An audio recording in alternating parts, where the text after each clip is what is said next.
작은 오차로도 어긋날 수 있어 환한 빛이 그려주는 즉사진 따라서 내게 다가온 강력한 신호 단숨에 너 잡았지 alright 네 목소리 들리면 온 세상이 떨려와 반짝여 너의 size 울렁이던 고민도 stop 멀리 먼 하늘을 비롯한 소원이 이뤄진 걸까 간절한 마음이 닿을까 My love 넌 한 발자국 바라고 바랐던 나를 밝혀줄 light 찬란한 너의 sunshine 너로서 난 새로워져 하나뿐인 빈칸을 채워줘 세상에 저 끝까지 신호를 보내 SOS 구해줘 네가 나의 future Cheer me up 나로 가득 채워 1000% 따따따따따따따따따따따따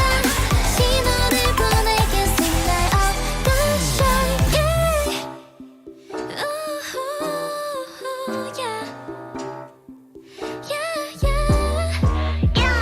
보내 signal of the shine 날 비추는 선명한 저 빛을 따라갈 거야 아직은 내일 위로 jump I won't hesitate 널 믿고 발디 diving My love 너와 나는 발자국 바라고 바랐던 나를 밝혀줄 light 찬란한 너의 sunshine 너로서 난 새로워져 하나뿐인 빈칸을 채워줘 세상의 저 끝까지 신호를 보내 SOS 구해줘 네가 나의 future Cheer me up 너로 가득 채워 1000% 따따따따따따따 따따따따따따 신호를 보낼게 signal of the shine yeah Ooh, 마침내 연결된 너와 나 중력에 끌려 너를 맴돌다가 아찔 소용 부리치는 my world 나의 맘이 들리게 신호를 보내 SOS 구해줘 네가 나의 future Cheer me up 너로 가득 채워 1000% 따따따따따따따따따따따 신호를 보낼게 signal of the shine yeah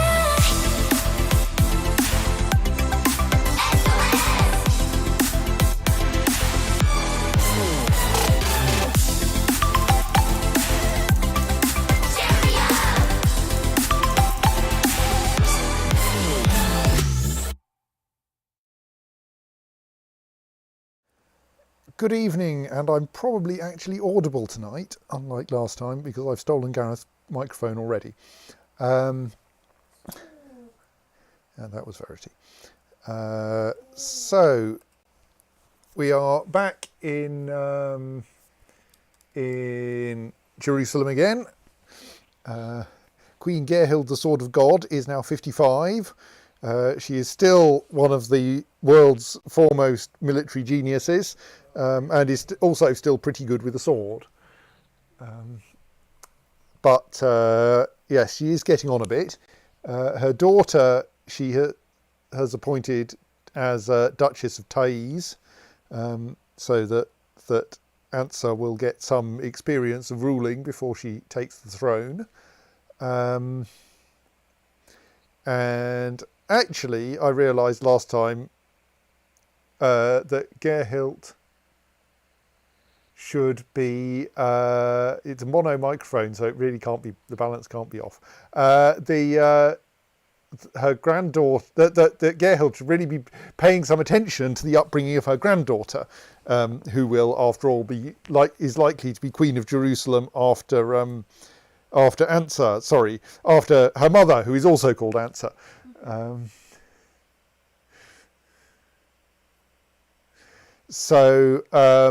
Yes, we have two Ansas as the next two Queens of Jerusalem, probably. Ansa Yasires and Ansa Heribertes. So yes, Ansa Heribertes is 13, being educated by her mother, so she's going to turn out with at least decent military education, but not betrothed at the moment, and I think we should fix that, and I have some ideas. So because she's Gerhild's granddaughter, we do get the opportunity to arrange a marriage for her ourselves. But the choices aren't very good, really. Well, I mean, there is one good choice, except that he's like her cousin. So if we look at people around Answer's age, like most of these are fairly terrible. Vido might be all right, but he has fairly awful diplomacy for a ruler's thing. I suppose I should see who's tutoring him. What? No, that's going to be a disaster. Don't do that. Okay, he's not even going to get a good education trait. He's a genius, but yeah. Oh, and we need to probably want a matrilineal marriage, don't we? That's going to make things more entertaining.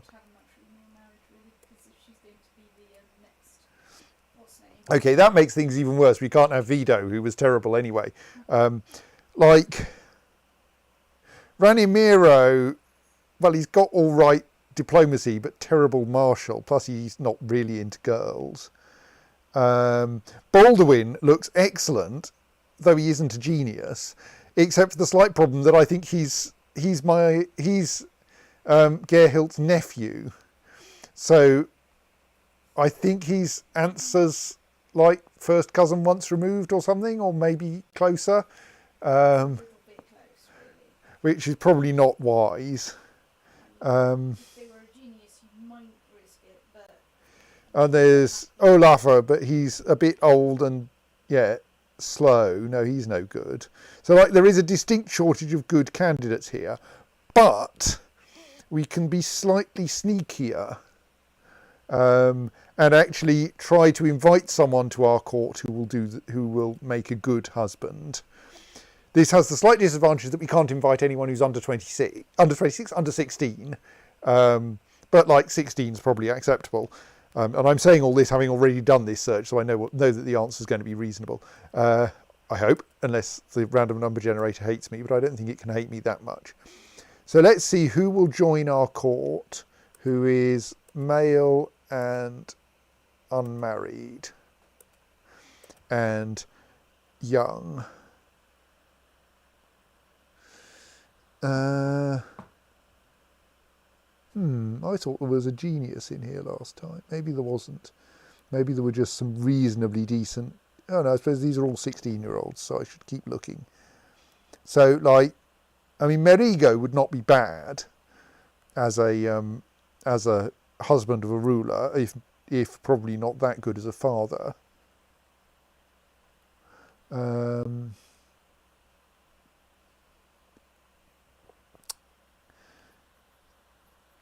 Kiro Deste looks probably all right as a ruler, like 18 marshal would be quite nice. But I seem to remember there's like a 17 or 18-year-old genius available. Or at least there was last time I checked. But maybe I'm confused. Let's explicitly search for genius. Oh no, the best we can get is the 33-year-old. Looks like. Quick people, or just someone with fantastic diplomacy.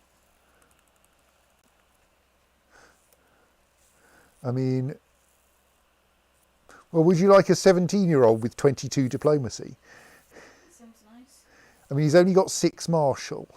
Yeah, but aren't you going to turn little... But she is admittedly almost certainly going to turn out as a strategic genius or whatever the thing is. Brilliant strategist, yes. So do you think she should marry a 17-year-old grey eminence? That sounds good. I mean, they've got reasonable backstabbing on that. As in, it's in double figures, which is good. Yeah, there's also a 17-year-old who manages to have 20 diplomacy despite only being an underhanded rogue. I mean, they're not in any other way useful. I'm just amused by having like base diplomacy 10. Also, don't forget Little Answer or whatever her name is, and Yes. Okay, should we go for Anselm? I mean, you probably like her to have a husband called Anselm anyway. Kind of fun, yeah.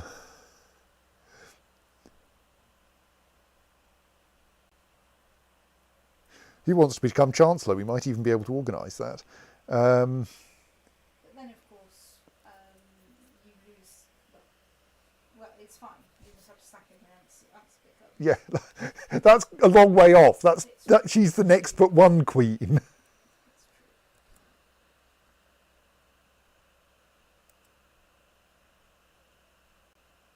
I mean, what are your claims? I'm probably not going to press them.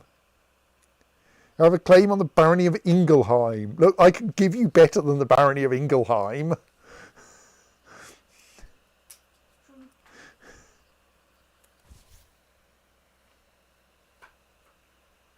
Okay, let's invite Anselm van Ingelheim. Okay, he might have some familial desire to get Ingelheim back, I suppose. Let's invite Anselm van Ingelheim to our court, so that he can marry our elder granddaughter. We'll leave the younger one for a little while. Yes, there is also Major Heribertes di Spoleto, who is sickly and 1 year old, and may or may not turn out useful.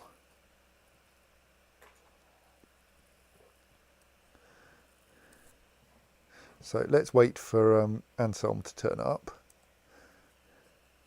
So we do, though, have a slight, I mean, it's not really a problem yet, but it is a thing I should start fixing, which is that Syria, which we created largely to get de jure claims. Oh no, actually we created mostly to break up the Banu Furat Sultanate, didn't we? Is still agnatic, cognatic, gavelkind, and we should probably try to converge that on the same inheritance laws as Jerusalem. So I can't actually switch it to primogeniture yet, because it doesn't have a high enough crown authority, and I can't change the crown authority at the moment because I've already changed it once. But I can at least make it absolute cognatic, which will avoid any embarrassments with if anyone in this family ever has a son. So I think I may as well press that button.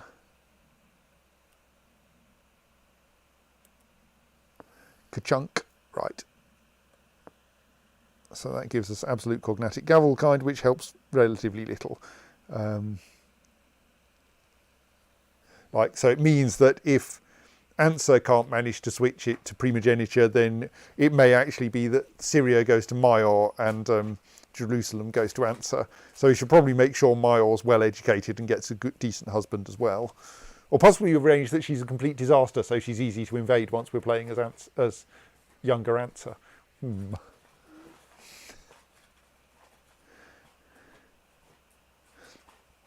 Right, so let's now wait for that nice Anselm to turn up. Here he is. Anselm van Ingelheim.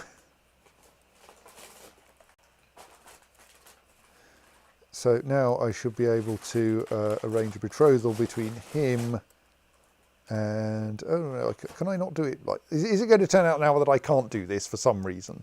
Let's go back to, I thought this worked because I thought I tested it by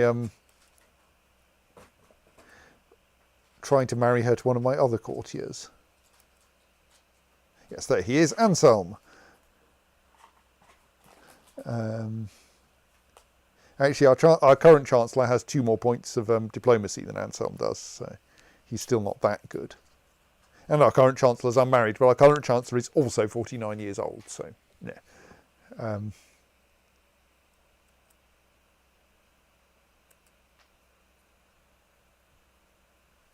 gain 1 prestige for marrying into House van Ingelheim, and minus 200 for marrying the relative of Baron. Yes, well, that tends to happen. You've got 820. You're 13 years old, and you've got 828 prestige. Yeah, I think that's going to be a huge problem.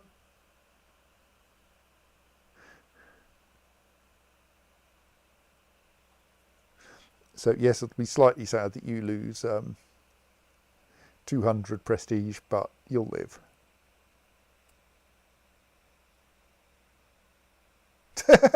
So perversely, by doing that, I actually cause Ansa, the Gerhild's daughter, to request of Gerhild a marriage, a betrothal with Anselm. Yes, dear mother, your wisdom and mercy are legendary. I'm just doing what you told me to do. Right. So now, Ansa is betrothed to Anselm van Ingelheim. So, meanwhile, we had a kind of a plan, and it was to go, oh, the Najadids are probably just about soft enough, we can take them now. Possibly also to spend lots of money again and keep bouncing our cash up and down so that we get repeatedly get extra stewardship points for becoming rich. See how long we can keep that up. Oh yeah, how's your great work? Have you what you've got back? You got back. Yes. You got the, Yes, it is a level 2 garden. The towering garden has eased the burden of everyday life for countless people for years. The tower can be seen from far away. It got a bonus tower automatically when it finished, which gives plus 5 siege defence and plus 0.02 monthly prestige, which is not brilliant, but it is like the most expensive add-on it could have. Oh! 3 feature slots used of 5 total. It didn't just get a feature, it got a feature slot and a feature. That's quite interesting. Yes, I was wondering what I should build next. I think I need to save up a bit more, but I think after some dithering, I quite liked the look of the watchtower network for levy size plus 10% in my capital province, because I do own 2 castles there. So it would seem like it might be useful. yes, I mean I've usually not gone for that, but then quite often I've ended up with my great works not in my capital province. Yeah. Not in anywhere where I've got substantial holdings. So yeah. Good night, Claire. Good night, Claire. So yeah, so for you that does sound more sensible. Actually, I can technically afford that now, and it takes me back down to just under 100 gold. Go on then. Hang on, that's the wrong one. That's Great Roads. I don't want Great Roads. I want the Watchtower Network, which costs the same amount. Which costs slightly more, actually.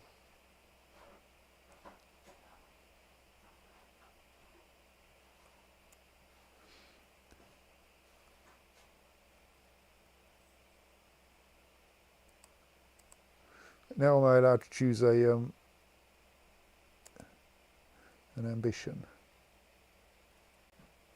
Looks like maybe I'm not. Maybe I'm not allowed to choose that ambition twice, or at least not twice in rapid succession, without choosing a different ambition in between, of which there are none. Oh well. Right, so It might also be that you need to unpause. I have unpaused for a few days. Okay.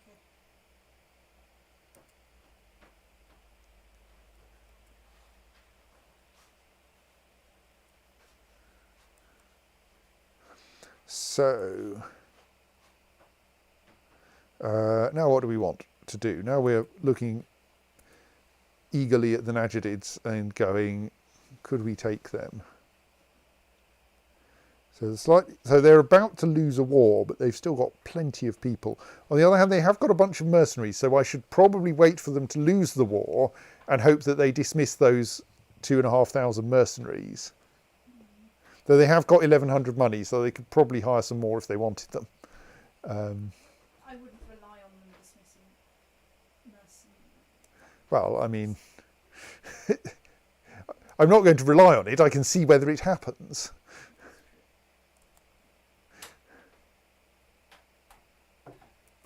What little defensive pack there was against us has just evaporated.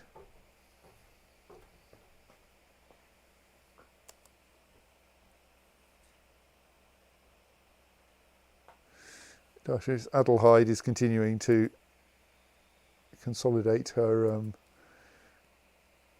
duchy.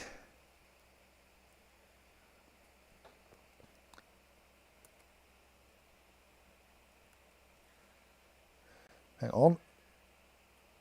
We have a new emir. Oh no, what? No, I'm looking in the wrong place. No, it's still Sultan Farouk.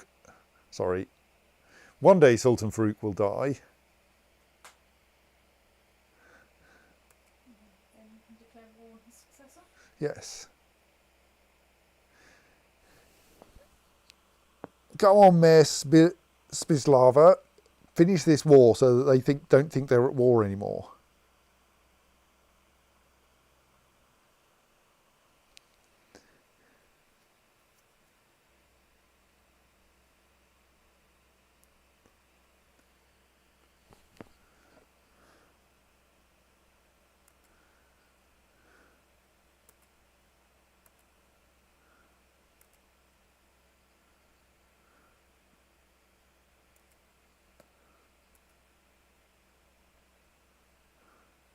You've got 100% war score. Just do it.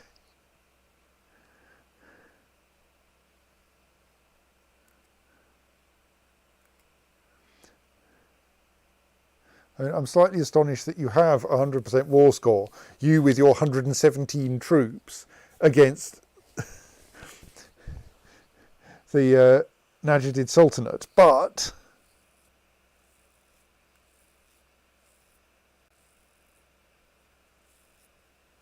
Are you a peasant revolt? not for very much longer, because they materialised in somewhere that had 6,000 Antiochian troops, because Antioch is in the middle of a holding war to try to get back the mosque of Farnia. So, like, yeah, that's not a sensible place to have a revolt when there's an army of 6,000 kicking around there.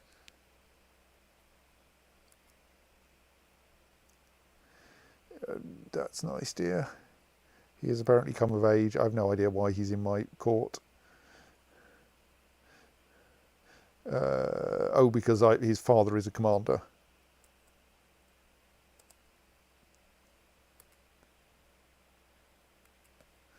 And we don't have an independence faction anymore either. Excellent. So,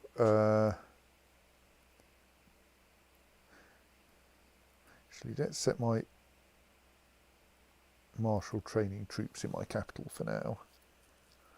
Let's try to get slightly more. Oh, that's not the train troops button, that's the suppress revolts button. That's not very helpful. Oops. Oh well, he'll be suppressing revolts for a little while. While I go, Najadid's finish that war, or rather, Mayor What's-His-Face finish that war.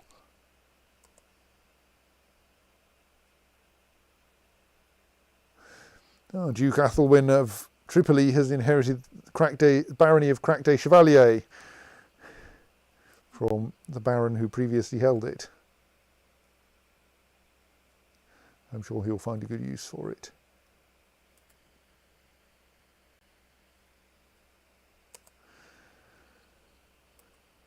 You've got the stupid mayor, you've had 100% war score for like 6 months now. Yeah. Take the victory and go. More peasant revolts.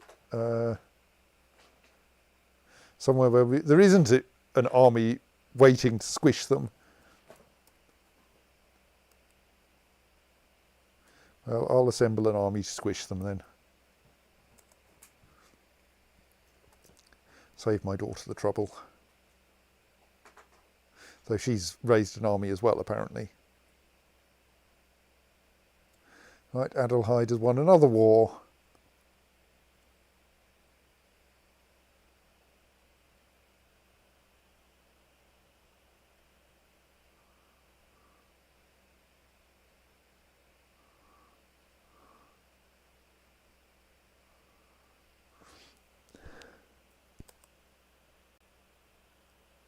Oh, Darnay, my precious siege leader has died. Is it? Fresh siege leader. He was only 51, but he was ill, Sieges are not good for you. and so his 10-year-old son Kelile has inherited.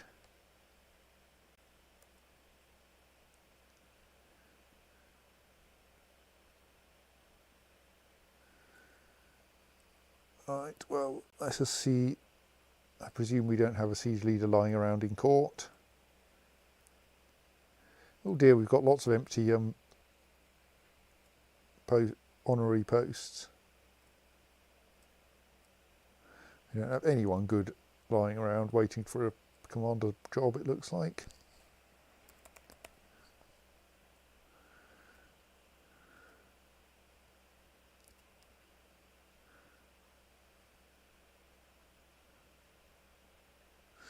Is that really the case, that there's one siege leader who will join my court? Yup. He only has 15. Let's just see if there are any who can be bribed into it, who have slightly more.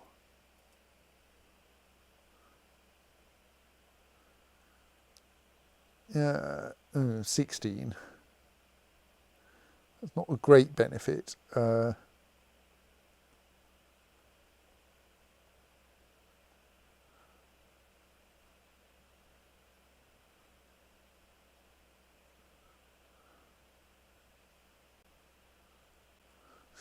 Yeah, let's take the 15 who doesn't need a bribe.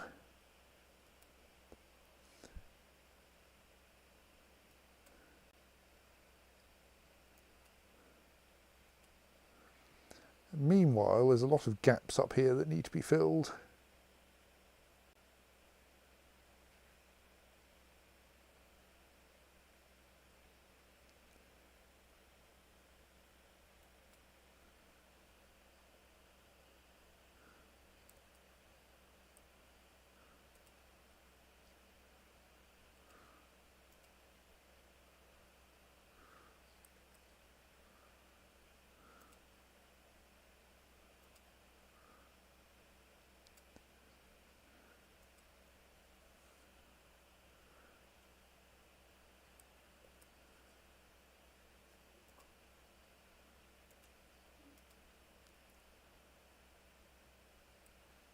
Oh, you can be my designated regent. You're quite interesting.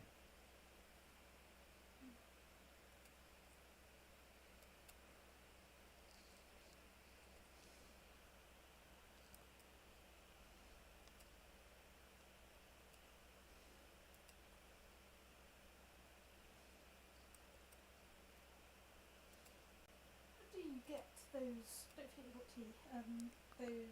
Those Tea. various military traits to sort of pass between people or acquiring. The only way I know, you mean that ones like Desert Expert and such like, is by going out and fighting. But presumably there are ways, like I think my daughter has one. My daughter's a siege leader for some reason. I think she was only trained by Gerhild, so I don't think she could even have got it from Gerhild.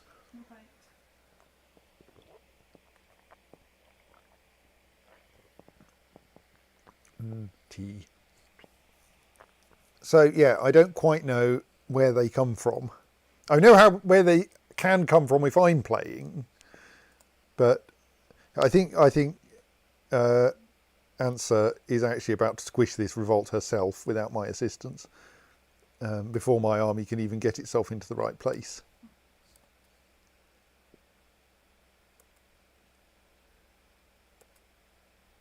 Right, he is now a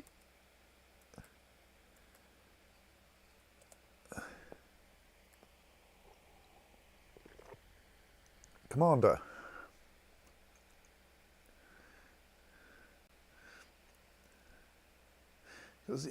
Distances are huge out here.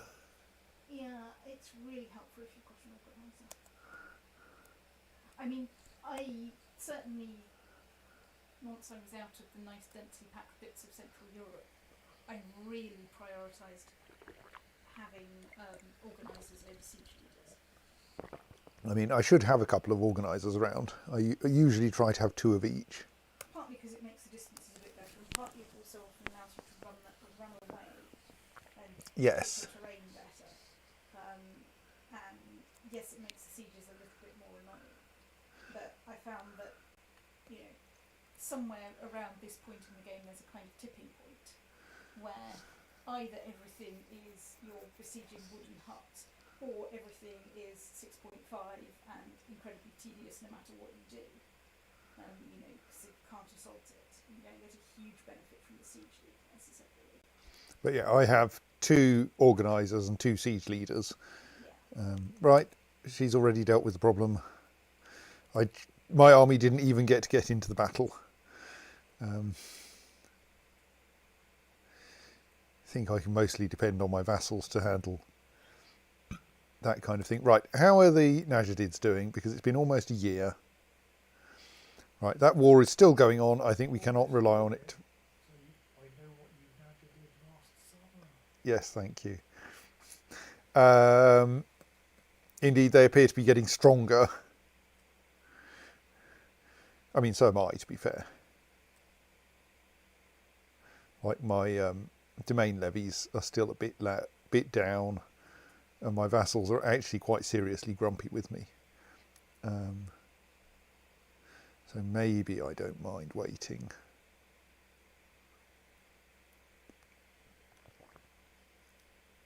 If you don't have a lot of cash in the bank, you really need to let your vassal pissed off this time out. Yeah.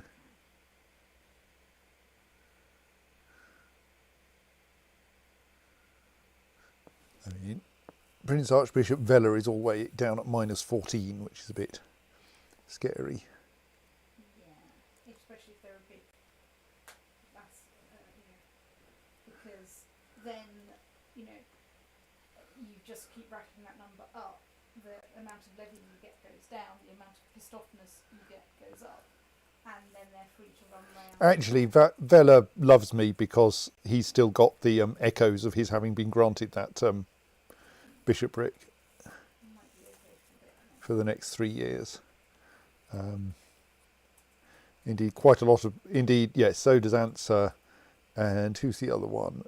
There is Eldon, who probably, is... I mean, he's at +50, which is pretty decent. I mean, this is the thing that could recover significantly, is that I'm on 10,000 to 15,000 potential domain troops. And that's with my... troops take a long time to recover, they're very slow. yeah.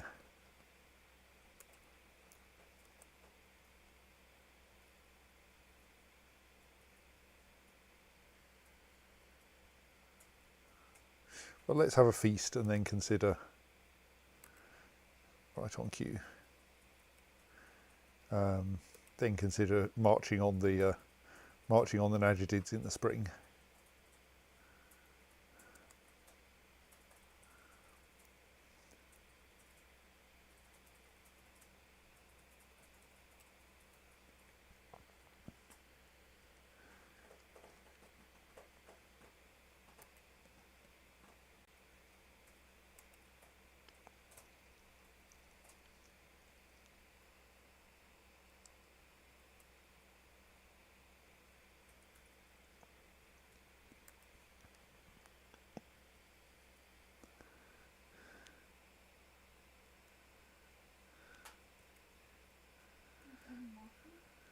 My own daughter won't come to my feast. Bah. Well, I hope someone's coming to this feast. I think it may just be Queen Gerhild eating all the food on her own.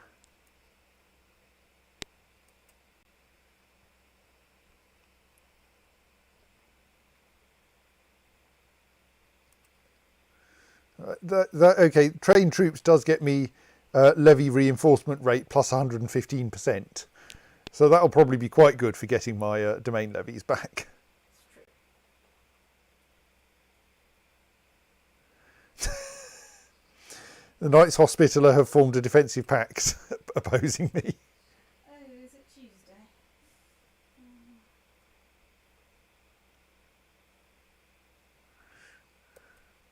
Right. Feast is over. It is the 6th of January. I could probably build something.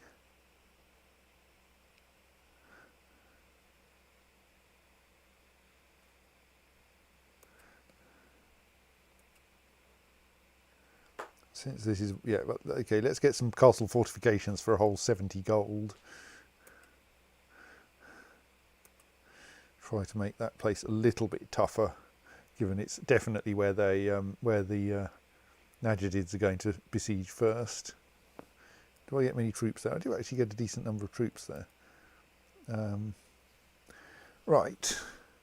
So I think it's time to finally try to take on the Najadids. Unless they've suddenly become much scarier. No. They have 20,090 troops. I kind of have 25,000. They have a lot of money, don't they? Yes.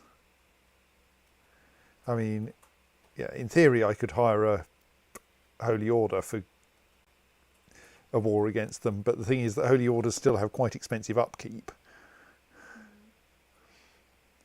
I mean, it doesn't apparently matter that my vassals keep stealing the castles from the Holy Orders.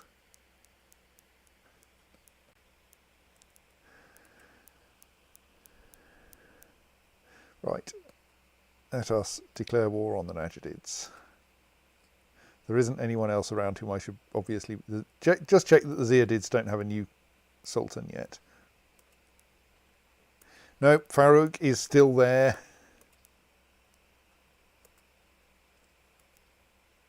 You still have a peace treaty. I mean, I assume I do. Truce, yeah, surely I must. It's not been that long. Yes, my truce doesn't end for another 5 years.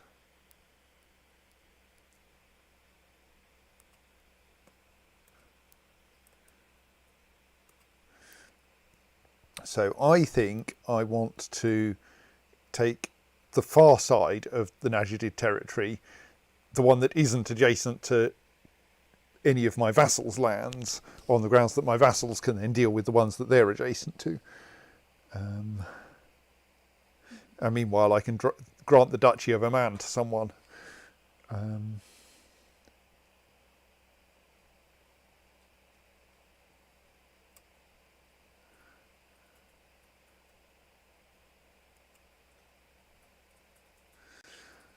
So this is probably a raise all your troops moment, isn't it?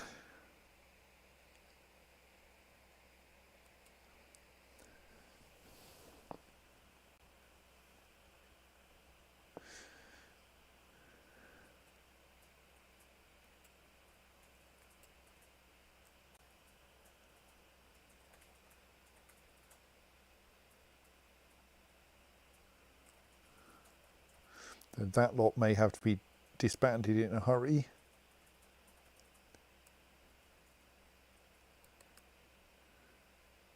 Actually, no, let's do this by sea.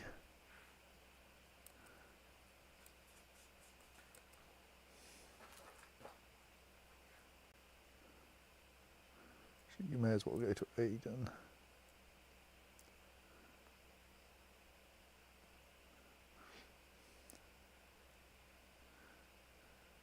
You guys can then all go to Jeddah.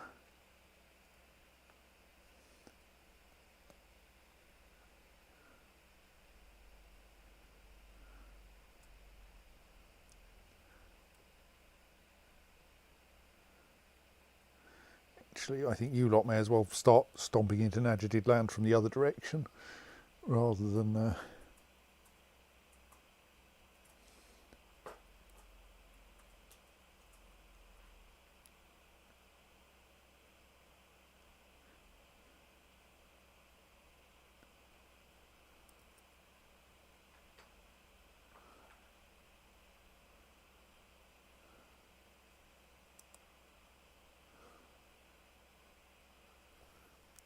to actually dismiss that lot until we have a decent sized army there.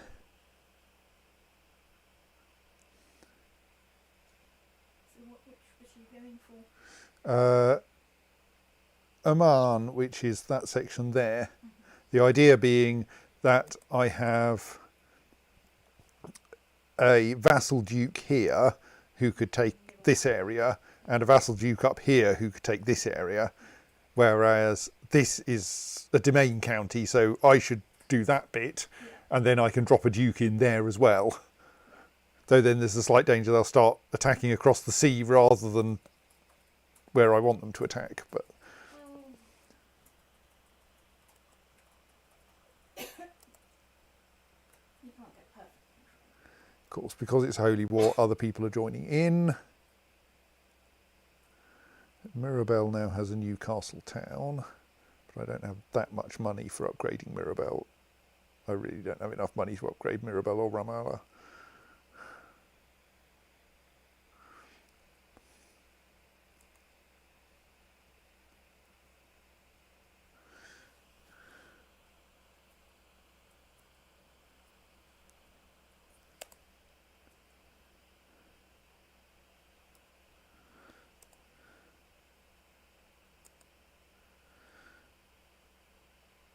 Excellent. My steward has collected a special tithe. How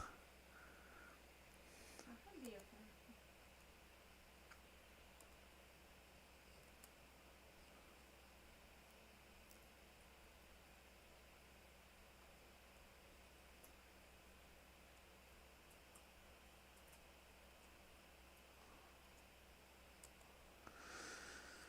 The Emir of Azerbaijan has joined the war on the other side. Duchess Adelheid continues to imprison people and ransom them. Right, we seem to have a medium-sized army here now.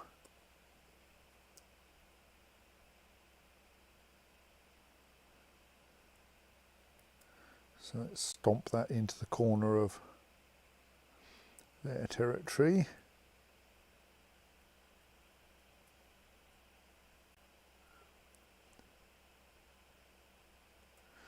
Make sure it has at least one siege leader.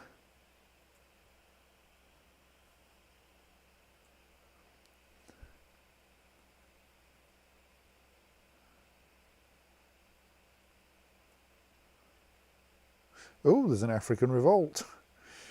You having fun over there, dear brother? Your mother finally died then. Yes. So Alaric is now King of Africa.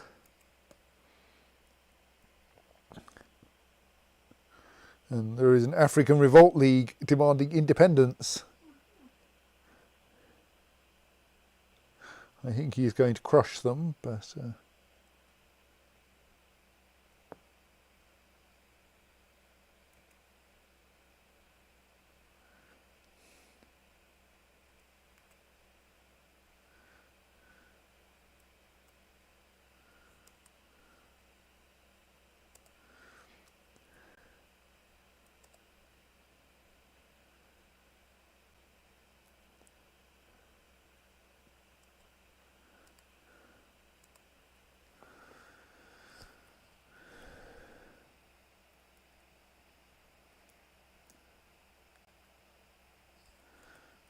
that army is still marching across the desert to try to find its ships.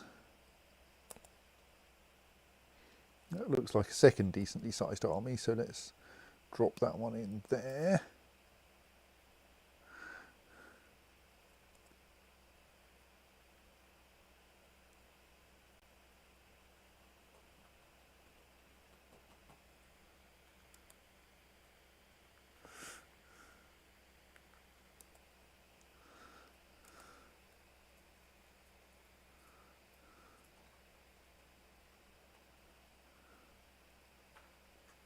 No, we're not giving you elective succession in Syria.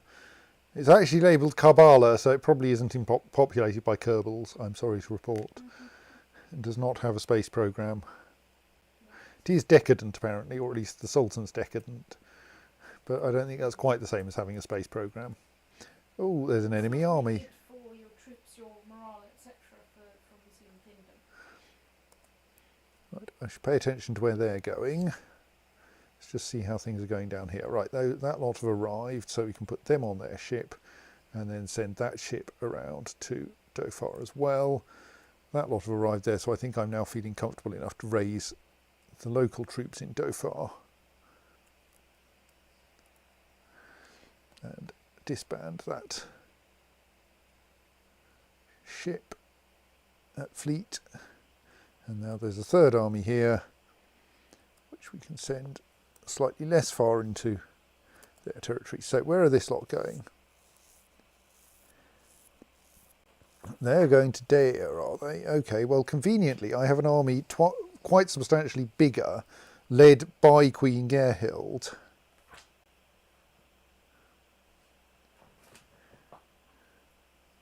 That is heading in precisely that direction.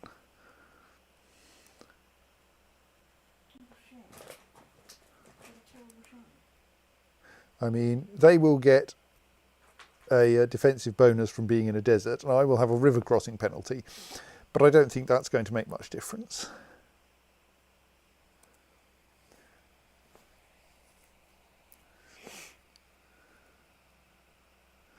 So that lot is still at sea. Goodness, there's a battle here between Africa and the African revolt, with 20,000 troops on the African side and 13,000 troops on the revolt side. But Africans, the revolt is defending in mountains, it looks like. So they might actually be able to win that. But both sides have their respective ruler leading the army. And sadly, I can't see it anymore because my ship's gone past. Oh, there's a battle. Where's that battle? I'm in a battle, apparently. All right, yes, it is that battle that I was intending, and yes, it is a walkover.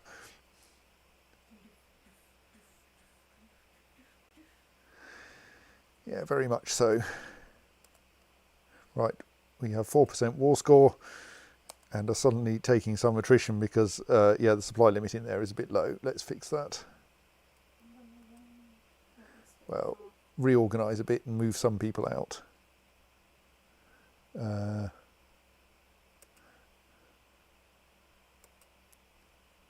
So we want to peel off, preferably peel off some smaller lumps than that.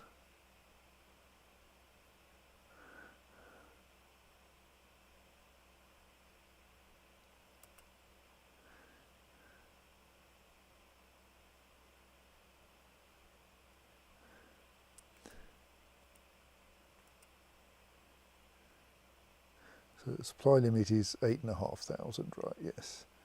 Let's get these various tiny liege levies out until we're down to something acceptable. And then we'll take them back across that border there.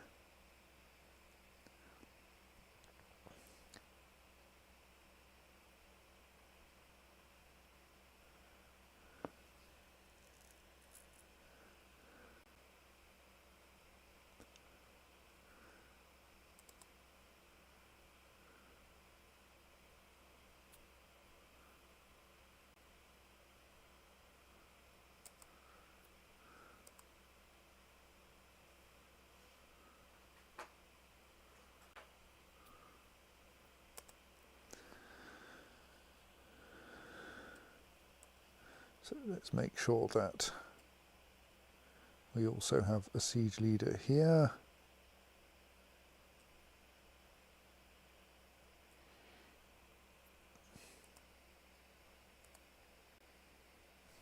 Right, and what's going on all the way down here?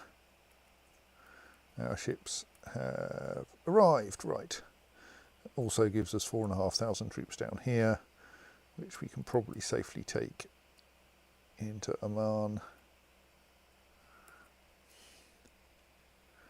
Try to get a bit more territory down there. And now our war is kind of quite spread out.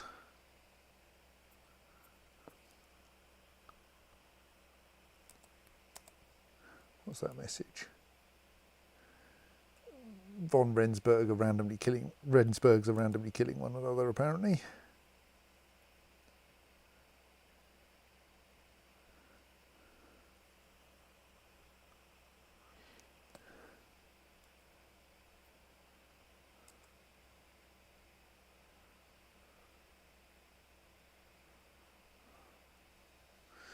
The first level of castle fortifications there. Shall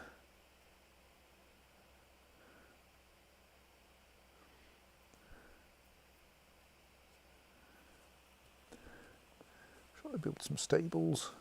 Probably not very useful. I think I should save my money for improvements in the capital.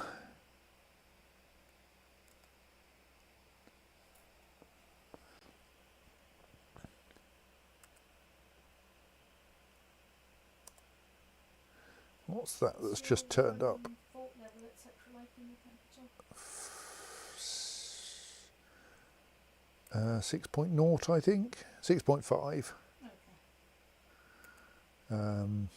Essentially, I'm tech limited in terms of everything that affects fort level.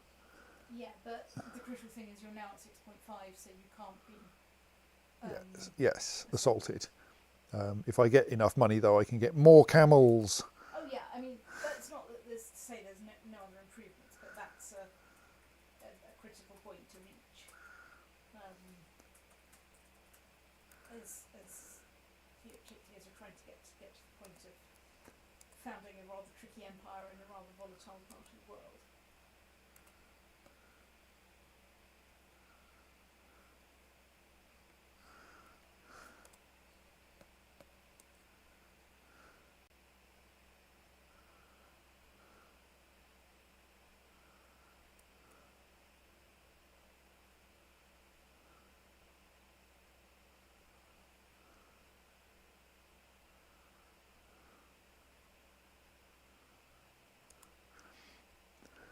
Are you watching your granddaughter to make sure that you're notified if she suddenly becomes unbetrothed, etc.? Oh, I should do that, shouldn't I? Yes.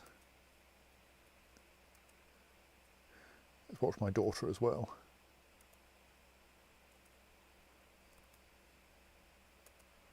There.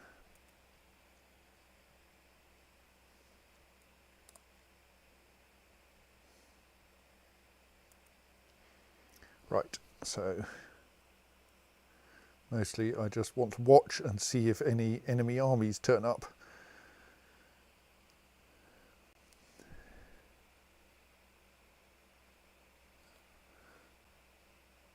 Because there should be some around somewhere, you might hope. You might be busy. Goran Mircea says he would be a better chancellor than Vitenis. Would he now? 28. Where did you come from? Well, yes, I think you might.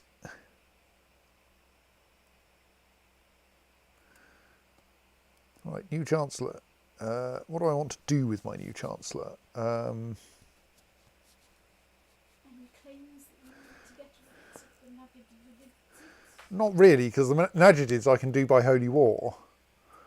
Bits of Africa? I don't want Africa. Oh, this bit, yeah. Well, I've got de jure claims on most of that. Okay. The most plausible bits, though, there is... Oh, no, I've got de jure claims on that bit. There is Sinai, which I don't think I have de jure claims on. I mean, So I may well have a claimant. You might want, of course, to focus on keeping your people happy at home if you don't have Yeah. anything obvious to do, because you are pissing people off by having raised all of your levies. Or your vassals' levies, rather. Yeah, I think you should be going out and cheering up Outre Jourdain more.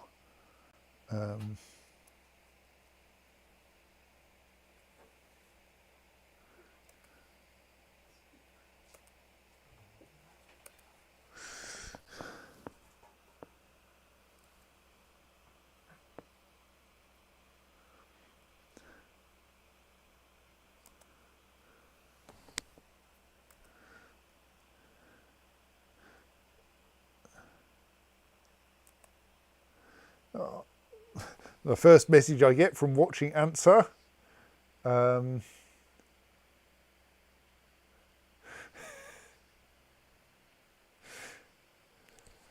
is that she is now Answer the Wise. I should become wise. Well, I mean, she is a genius with like 14 learning and 17 diplomacy and 25 martial. 17 stewardship. So if you don't call her wise, she only has 27 personal combat skill. Yeah, but I mean, is personal combat always wise? No, but you might call someone wise if they have that much, if they have excessively large personal combat skill, in case they get annoyed otherwise. Great instead. Possibly, you might call them the Sword of God. Yes.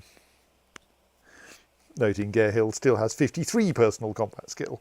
Even at the advanced age of 50 something. Yes.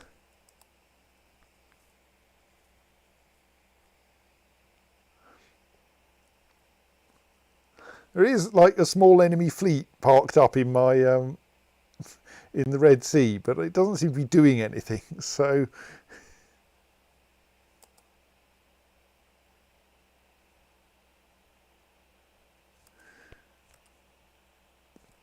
oh, an enemy army.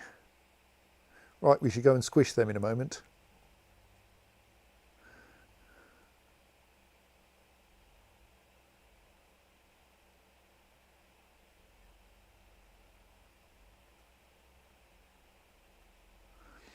This army will be free shortly.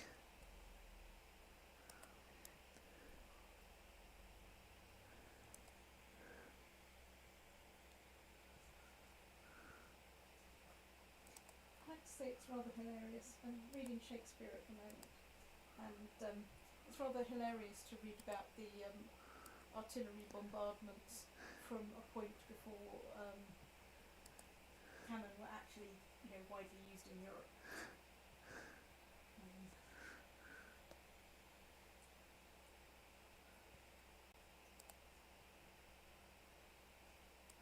There's an enemy army somewhere up here. I'm going to go and get them just as soon as we finish this siege.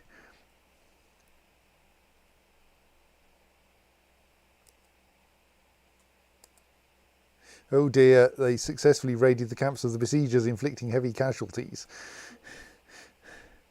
It's going to take a little longer to finish this siege.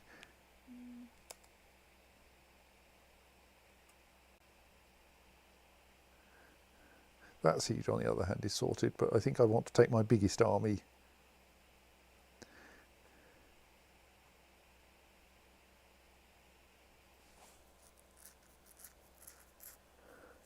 If I can.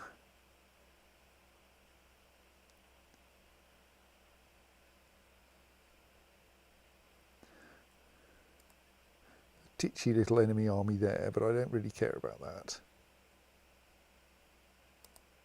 Right, we've got Takrit. Oh, and they're coming for us up here. Right, well, we should probably do something about that then.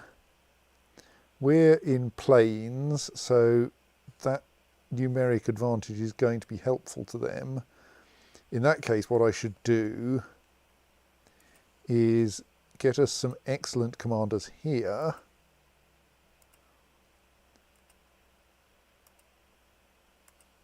And march that army in to join them, I think.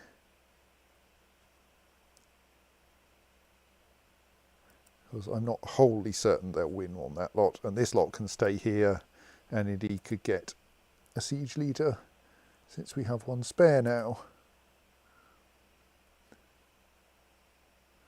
Let's also stick a siege leader down here.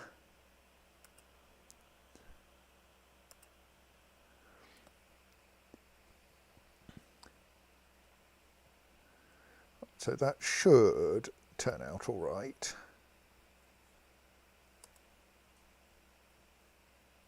Oh, the Stoats, they decided to stop moving.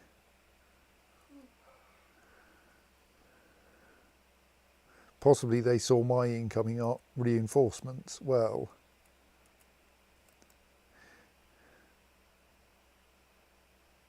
In that case, if you're going to do that, I'm going to fight you in the desert, where I have 2 desert specialists in as commanders.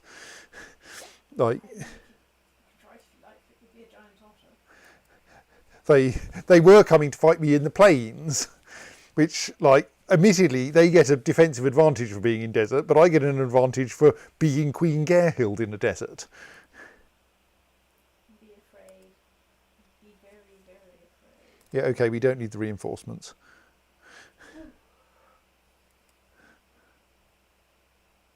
Sit them back down again, or they Yeah, may as well.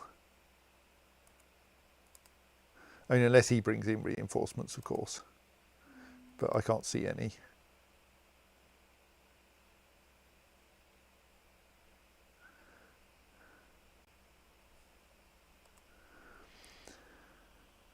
Any sign of enemy troops down there? No.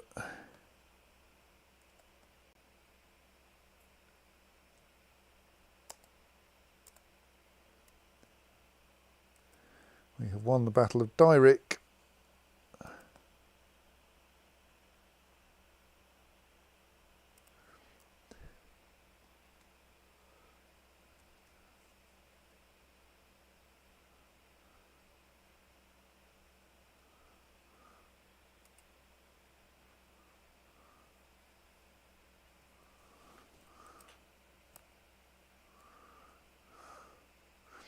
Oh, sod it, actually.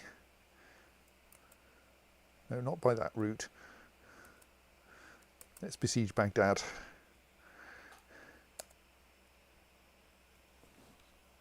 Oh, actually, no, these guys can finish off this place first, because it turns out we've got a county. Since we're up here in this county, we may as well besiege this county as well.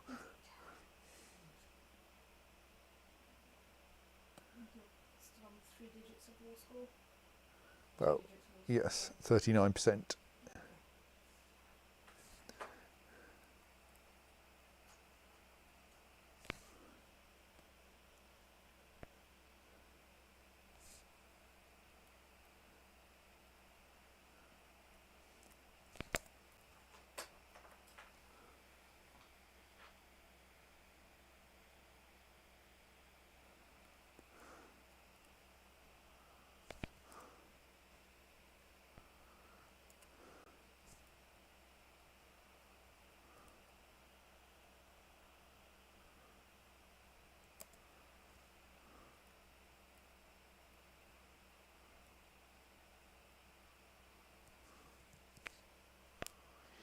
Right, victory in Nizwa. So we've now actually started taking over the territory we're interested in.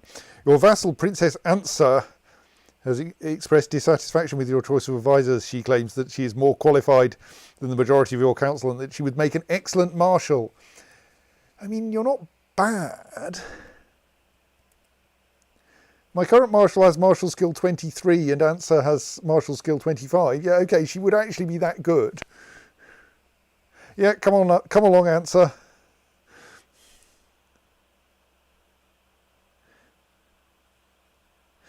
I mean, yes, I have a scandalous counsellor, but... But if they don't like it, you go along and look at them. Right, You into his army. well, we'll probably put her at the head of an army soon then, if we actually have, like, any fighting to do. Oh, Could go and besiege them. She's sieged you, isn't she? oh, yes, that's true. Yes, okay, that's a very good reason why we want her as a marshal. Also, siege leader means she's not so likely to end up getting squashed embarrassingly, which is an unfortunate way to lose your heir, which I have done a couple of times. Sometimes deliberately so. An unfortunate way to lose one's heir. Yes. It's unfortunate when it happens accidentally, you know, but when you put them in charge of the army to get experience, and the experience they get is, you know, having an arrow in the eye. It's an unfortunate experience when you put them at the head of the army because you really, really, really want their younger brother.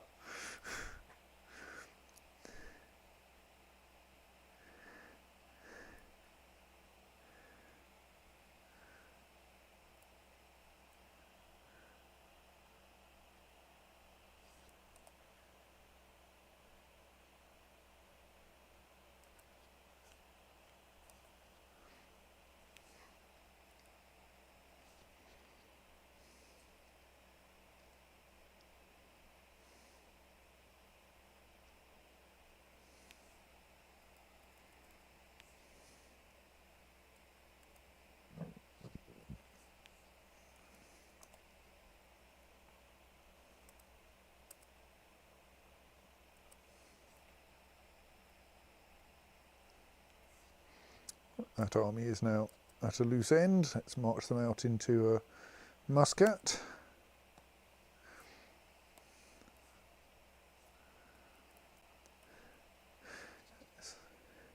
It's helpful having my spy master sitting around in Baghdad. Oh, someone else has joined the Holy War. That's nice. Shah Musilhiddin of the Abbasid Shahdom has joined the Holy War on the other side. We are now up against 5 different realms, of whom 2 have actually contributed something to this war. I mean, to the losing of it, admittedly, but you still get points for helping. Oh, another one. The satrap of Khorasan.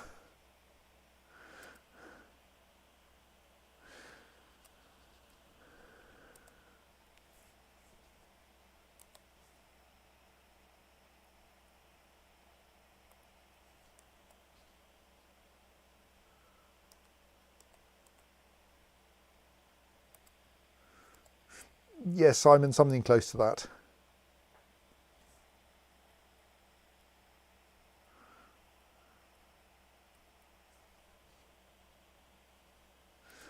That will, I think... Oh no, there's plenty more things to besiege there.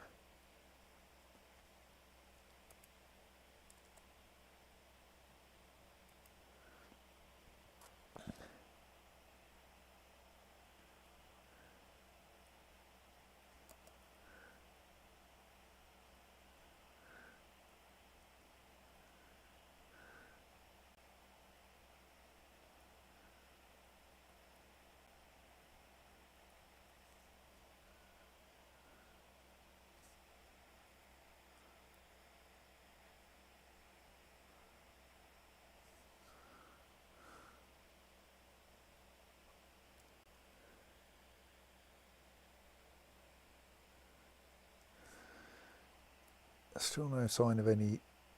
I mean, the obvious thing would be for the enemy army to come down and get the people down in... oh, good. Down in Muscat, but they don't seem to have done so yet. So, yes, the Duke of Outrejourdin is slightly less annoyed with me. Everyone is currently annoyed with me because I just appointed my daughter as Chancellor. Chancellor? Marshal.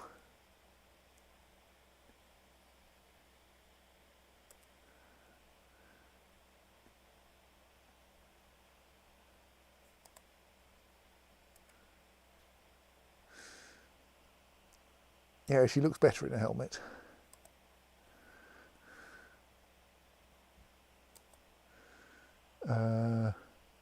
Right.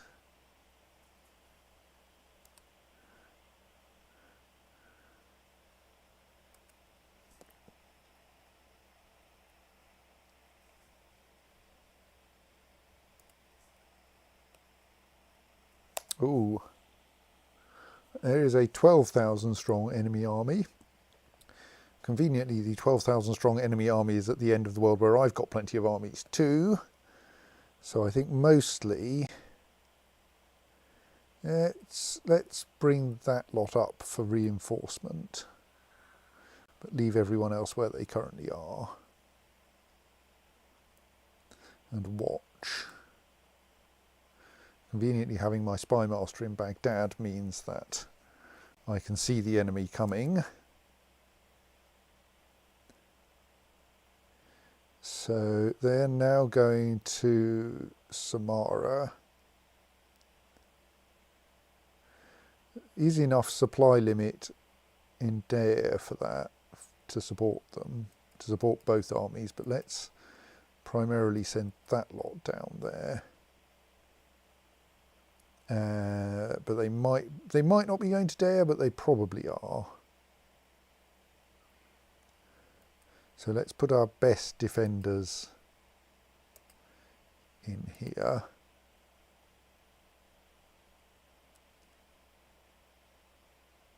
I note that that actually now means Gerhild and Ansar in the same army, being our 2 best commanders.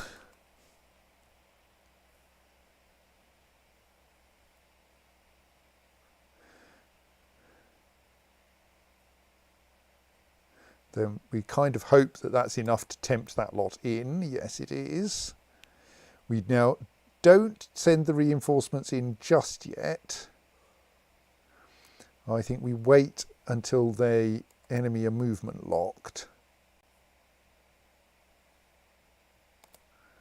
And now we send this lot in. Oh, and we give that lot an organiser.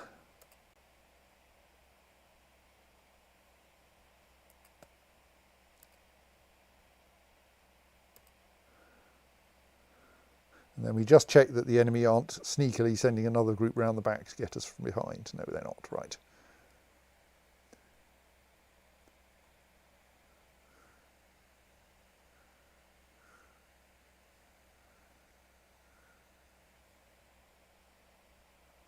So let us see how this battle goes. Because it should look fairly good for the enemy initially. Thank you, we've just successfully besieged somewhere. We are at 99% war score now. Does that mean we're saturated? No, we're not saturated on occupation yet. Right. I mean, we're in the middle of a battle, but they would actually. But like, this battle is going to end one way or the other, I think. I will send the offer.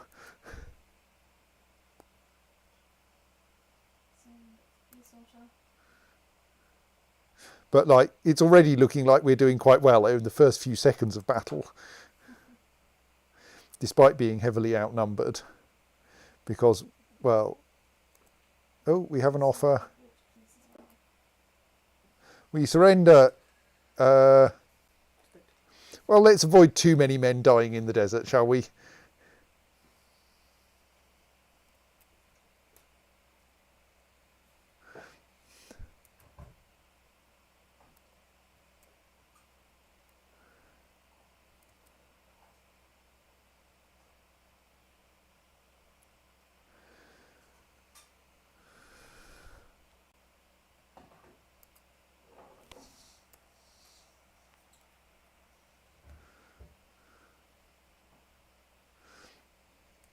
Right, victory.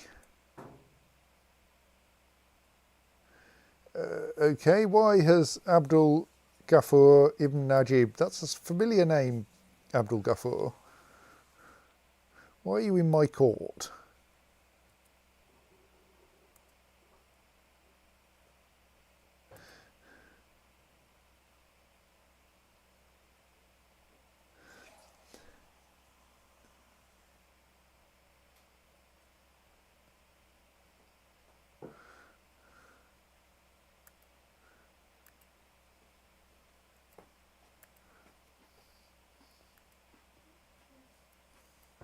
Yeah, Hildy Spoleto has become Baroness of everywhere.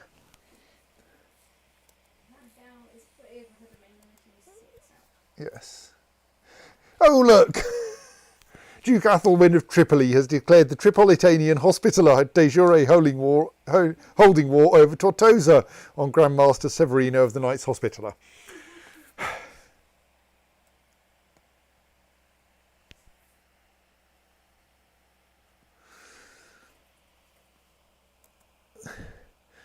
Will they ever learn that building castles in Jerusalem just gets them taken off you by the locals? The locals who kindly gave you permission to build this castle, but didn't suggest that they wouldn't eat it at a moment's notice. Well, they want the infrastructure investment, but they want the benefit of it. Yes. Some random holy order from far away.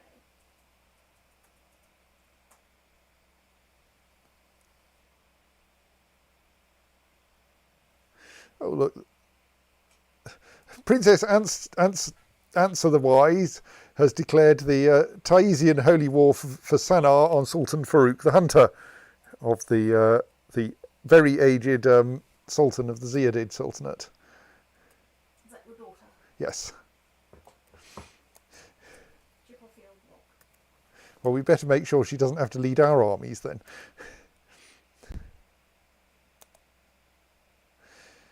Oh, the Duke of Haute-Jourdain has created the title Duchy of Arabia. Okay. Right. So Ansa is now free to lead her own army if she wants to.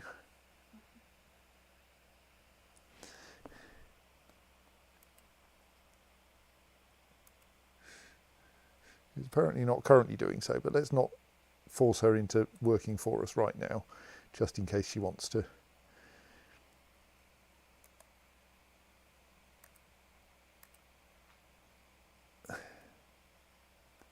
No, you can't have elective succession in Syria. You get Gavelkind until I can get primogeniture. Right, so we have this great big lump of new territory over there.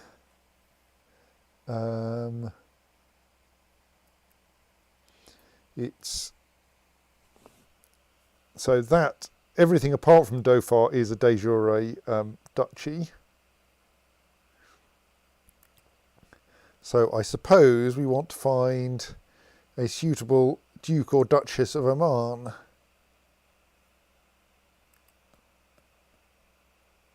My usual approach to that is simply to go, what Dispoletos would like to join my court who look suitably scary?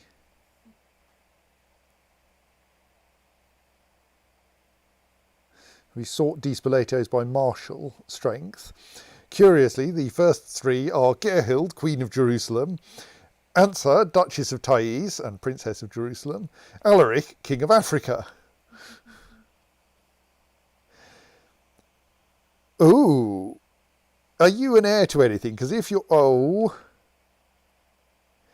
Okay, yes, okay. Hildeburg di Spoleto looks utterly terrifying. She's also heir to the Empire of Italia, though. Right.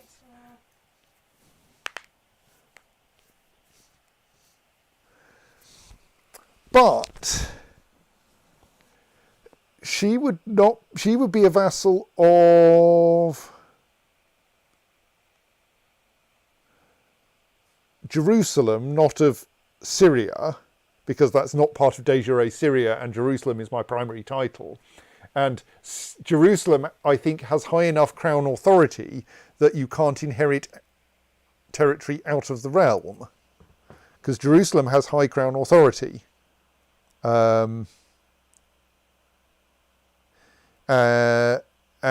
yes, dropping to medium means titles can pass out of the realm, so high would mean they can't. So I think if I grant her... Oh, I haven't checked if she'll join my court, of course. She won't join my court. Curses. Why not? You would be great. I mean, you'll also make a great Empress of Italia, I admit. 23 diplomacy, 21 martial. Genius.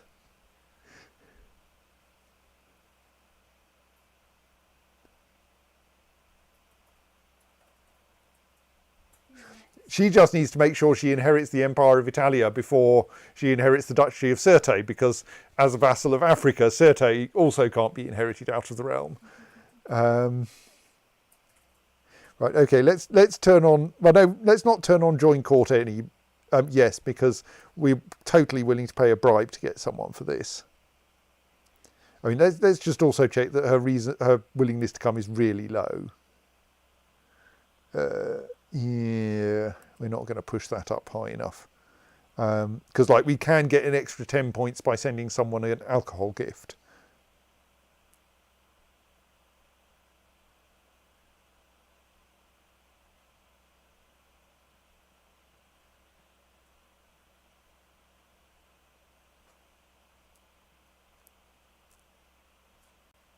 So the best we've got by way of marshal in Dispoletos is the not very good Eginov di Spoleto, Marshal of Transylvania, with a mere 12. Any great diplomats? Yeah, let's look. It might be that I have someone in my court, of course, but I don't have many Dispoletos in my court. We have Guntram di Spoleto, Chancellor of Mazab, with 18 diplomacy and 7 martial.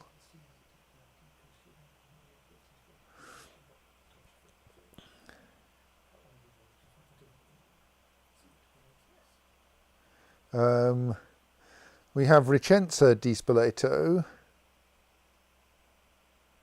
18 diplomacy, only 5 martial, and she is 43.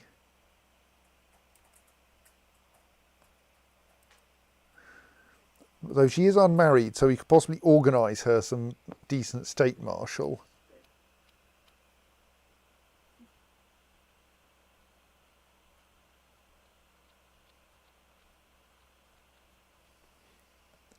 Oh, hang on. Why am I? I'm only searching for ones with the letter B in their name.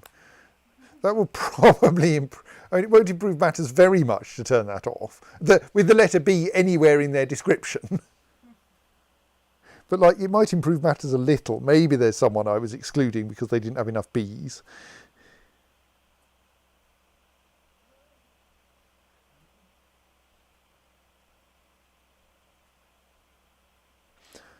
I suppose I can actually turn off, exclude anyone who's landed, because they're not going to be of any use to me. So yeah, that still only gives me Eginolf in the high marshal stakes. Ludwig actually wouldn't be bad. So he's 1311, 259.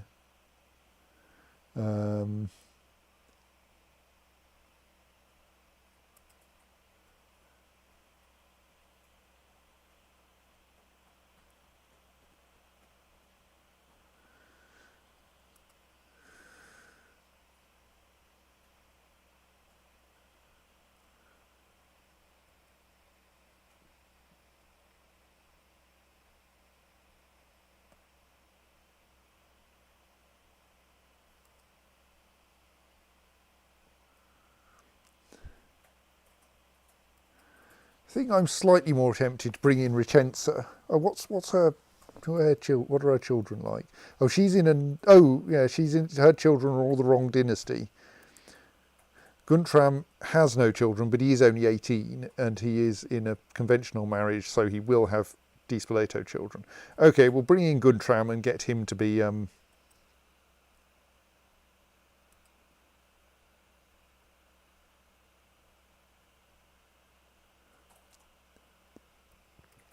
And appoint him as Duke of Oman. Simon says, how dare Eginov not be an anagram of any English word?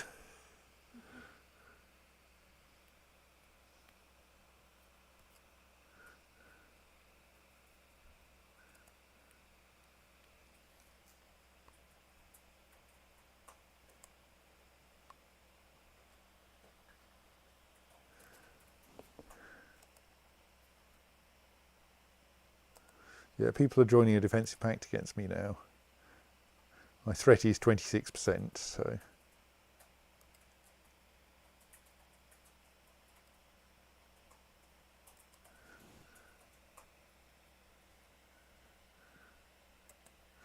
Right, Kunigunda di Spoleto and Guntram di Spoleto have arrived at my court. They're slightly surprised to discover that the reason I've invited them here today is to send them to a duchy out on the Indian Ocean.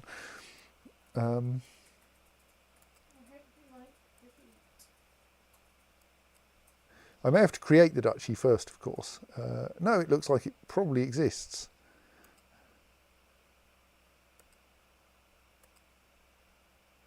No, oh dear. Maybe I can't actually create the duchy at present because it's like held by someone who's still doing something with it. Emirate of Oman.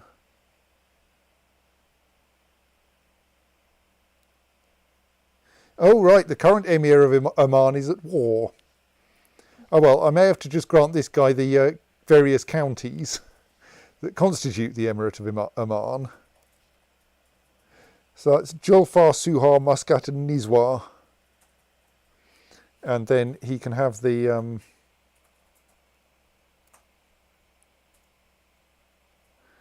sorry, trying to find the correct place to look up my court. There it is. I should probably have a look through my court and see if there happens to be anyone else in there I should grant a...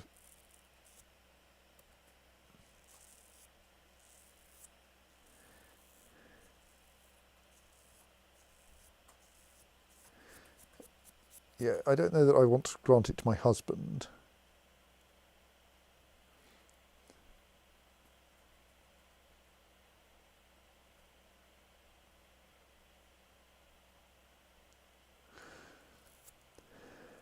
Actually, a possibly useful thing. Like I've got some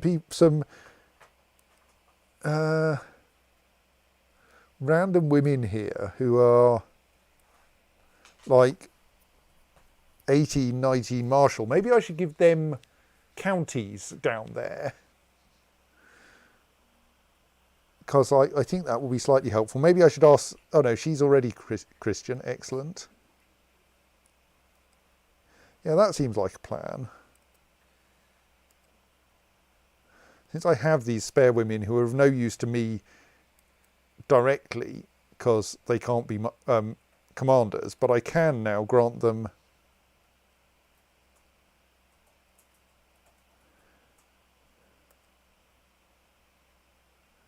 landed titles, and that will get them out of my court.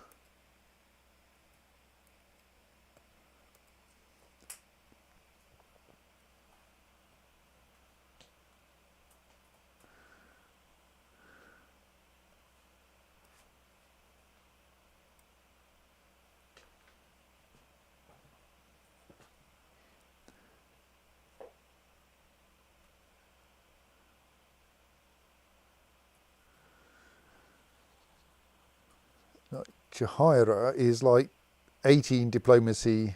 All right, sorry, no, she was terrifying diplomacy. Oh well, let's sort these by Marshall, which is what I actually want to sort by. Right, Jahaira on the other hand has 11 Marshall, so she's kind of worthwhile.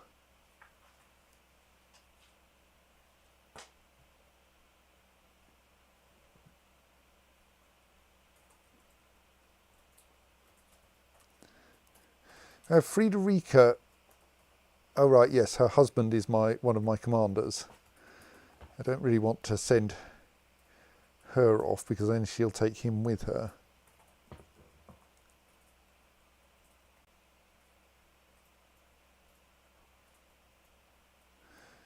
On the other hand, this Friederike de Foggia, 15 diplomacy, 14 Marshall. Yeah, she should be a countess.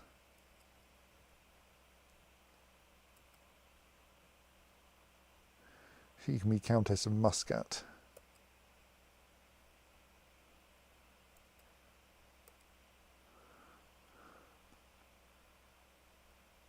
Right, she should organise herself a husband. Yeah,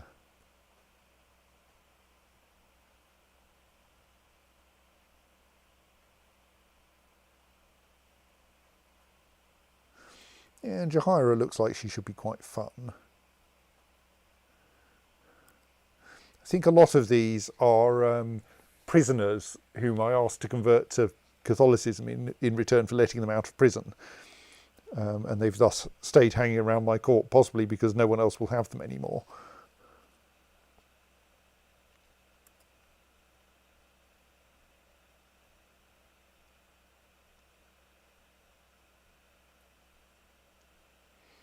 Which of these counties would be better as a capital? That one, right? So we'll grant her Nizwa, I think.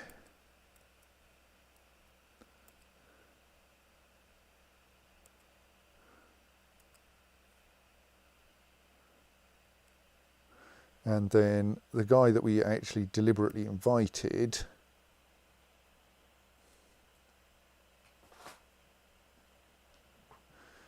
Guntram di Spoleto, we will grant the other county.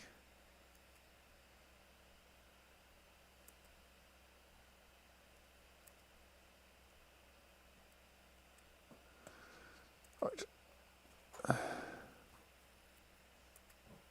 So now we don't yet have the duchy because the person who currently holds that duchy is still around and at war, but we kind of hope we'll be able to get it back in due course.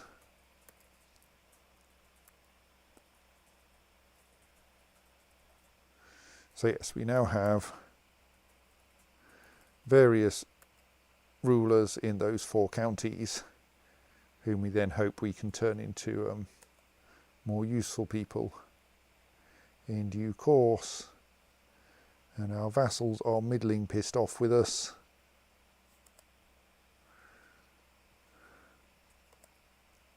And like our other... So we can't attack the Najadids for some time because Sultan Fadil is someone we have a truce with. And ditto the Ziadids, though the truce is a bit shorter there. Oh! Caliph Muzarraf, excuse me, I'll have to take a run up at this one. Muzaffar ad-Din, the Sunni Caliph, has declared war on us. To the bloated fanatic Gerhild. Damn your seventh grandfather. Who is my seventh grandfather? I presume they mean that, like, Philip is my, Philip is my first grandfather. And then Siegfried is my second grandfather. And Philip is my third grandfather, fourth, fifth, sixth. We have no idea who my seventh grandfather is. Before the beginning of your dynasty. Do you think I should?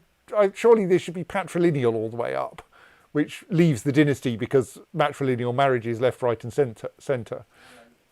So at 6 we reached Tietmar Geronen, an unlanded German.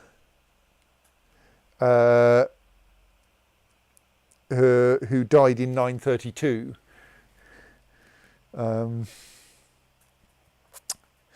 This is a formal declaration of war. Sorry, war! Our armies shall meet on the field of battle. There's a slightly sad thing that the dialogue box comes with a button that just says, okay. Though possibly that's Queen Gerhild's attitude to someone who turns up with 2,500 troops. Since you're having to raise troops anyway, are there any other wars you wish to prosecute while you happen to have to raise While I happen to be conveniently involved in a defensive war that I can ignore for a bit. Yep. Good question. So, can I reach the Azamids? I don't think I can yet. No, I still don't have a casus belli against the tiny Azamid Sultanate. She's like nominally the Sultanate. Oh no, it's not tiny. It's the Sultanate of Punjab that happens to have one county all the way over here. It's that lot, and this little county over here. I mean, the obvious. So the land I want is that lot. So the obvious targets are Najadids, I have a truce with, Ziadids, I have a truce with, Africa, terrifying, and the Byzantine Empire. Slightly terrifying. Just check what state they're in. Less terrifying than the Najadids. Not actually at war, which is a bit unusual for the Byzantine Empire. And then, of course, there'll probably be a revolt. So I do have a claimant on Cappadocia, and I do want one county of Cappadocia. She is currently unlanded, so I'd need to give her something, but like that could just be a castle or something. Or I could grant her that little county out in the southeast.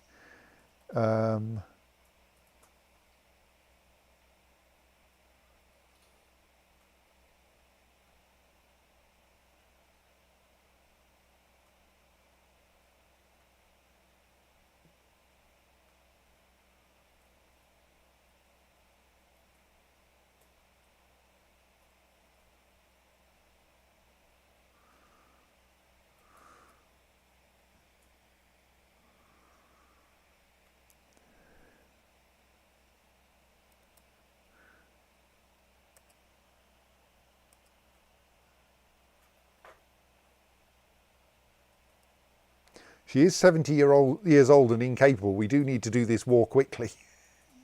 Yes.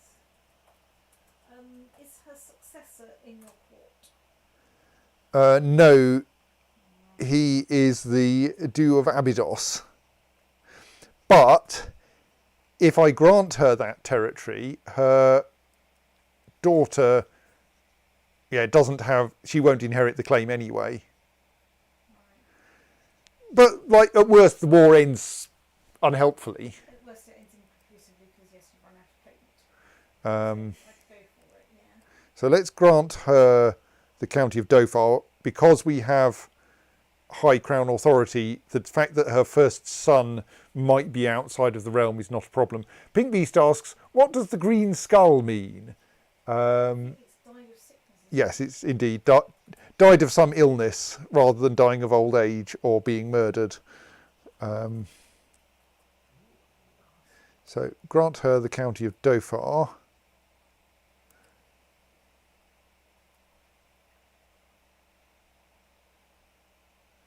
Oh, the county of Dhofar is the subject of an ongoing war. I can't grant her the county of Dhofar. Right.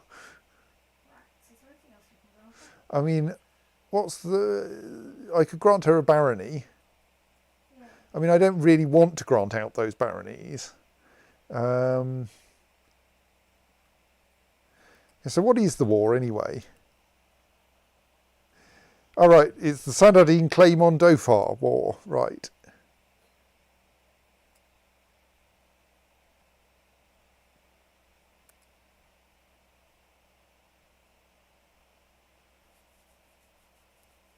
Because there's like my second barony in Damascus, which, or I could give her one of my less interesting counties, I suppose. I think I would actually prefer to do that.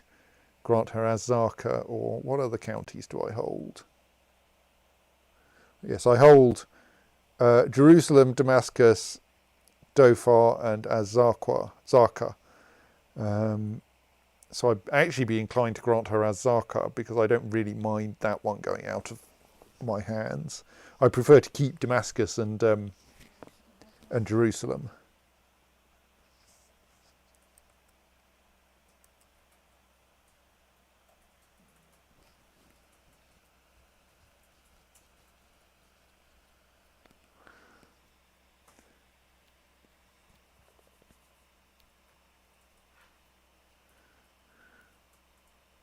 Go on, let's make her Countess Ephrazine of Azaka, an incapable lunatic.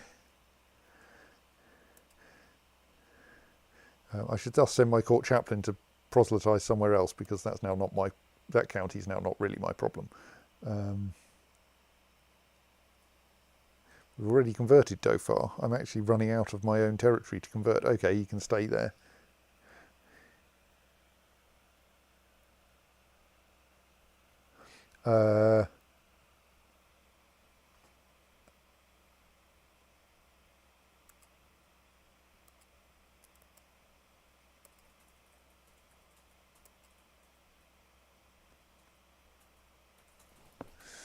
Let us gratuitously declare war on the Byzantine Empire. I'm sure that will go fine. And then carefully ignore the other war. I mean, we don't want to lose it, but ideally we don't win it too soon either. Because for now, my vassals will not be annoyed that I'm raising 20,000 odd troops for a war against someone with 2,500. Because no, it's a defensive war. Obviously, it's the defensive war that's the reason why I'm raising all those troops.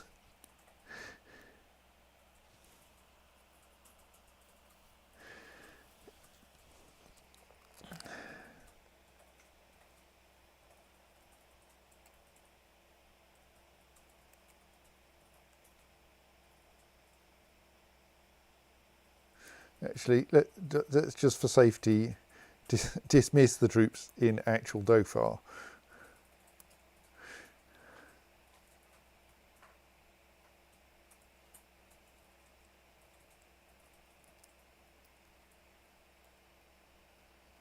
Actually, let's raise them in a sensible county.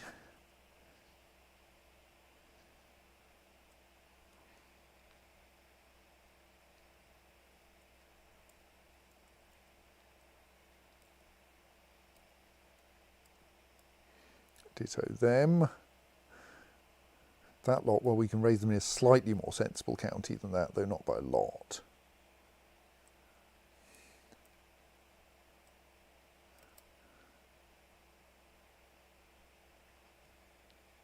Actually, let's send that bunch of ships up to Jeddah, and send that bunch of ships up to... I really need to have somewhere further up the coast than Tabuk.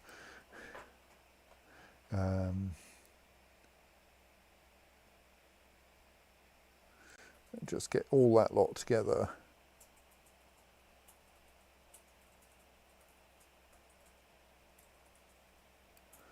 There.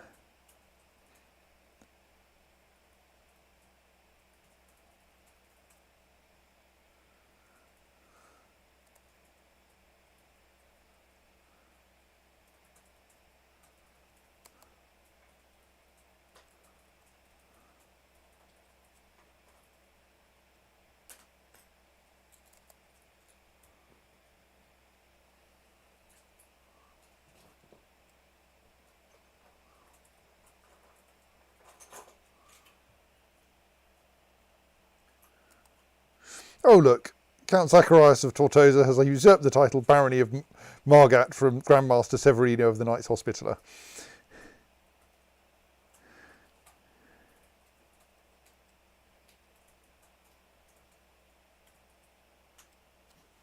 Oh, that's not particularly surprising.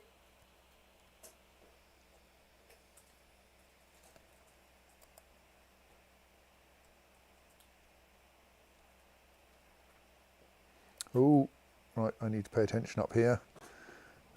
The Byzantine Empire is already sending an army in to cause me some trouble. Let us not send my tiny little army up to them, but let's go. Do we have some mountains nearby? We do. Okay, maybe we can we, if we're quick, get some troops into the mountains rather than meeting them on the plains?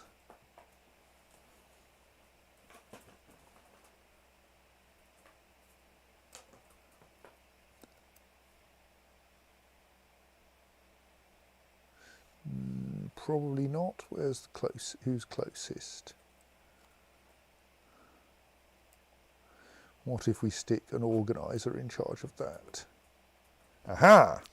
Then we get the defensive advantage. Let's try to get, and that lot have Fadl, who is my other organiser, isn't he? Yeah. No. No, we want Athelrad. Right. So that gets us 2,500 troops there quickly. Now let's make sure we have some excellent commanders. So let's have Gerhild and Ansa on the two flanks there. And that plus that army, I think, let's just check, those ones arrive first. 12th versus 15th, yes. And he'll arrive on the 12th, but we apparently arrive slightly earlier.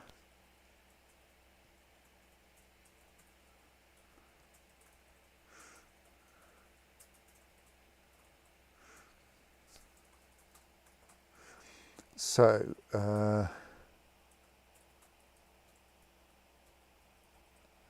yes, so the hope is that we get enough troops there reasonably swiftly to hold the Byzantine Empire off as our reinforcements pour in. Don't know if this will work, but let's see.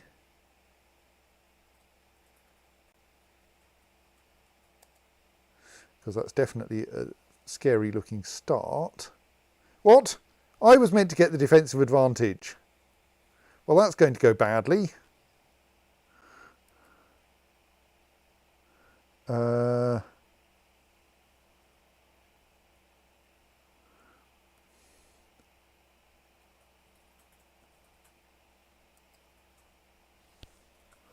mean, that's not going to go well at all.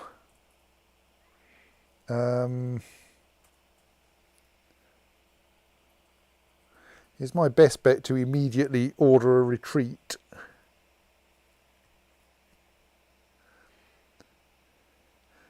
And then, because I can, this lot will probably not arrive in time. And aren't really enough to attack someone else in a defensive position in the mountains, but they will be enough to make sure that the Byzantine army can't go anywhere. So I think what I want to do actually is to say, run away. You stay still. You, sadly, are probably going to march in there and immediately run out again.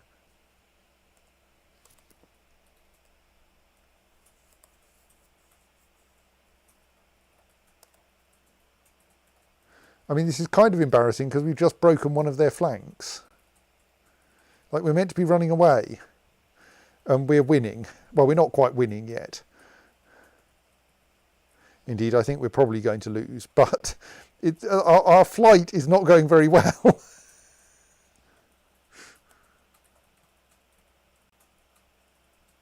Someone didn't tell Queen Gerhild that she was meant to be fleeing, and she's now in slight danger of... I don't think she's going to be able to win this battle by accident, but...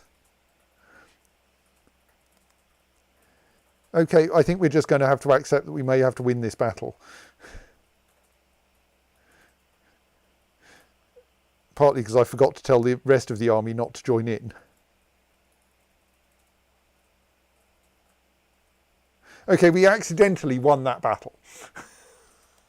I didn't mean to win it. I was expecting to lose it, but victory in Crac des Chevaliers. Slightly to everyone involved surprise. Yeah. Given that we were trying to flee.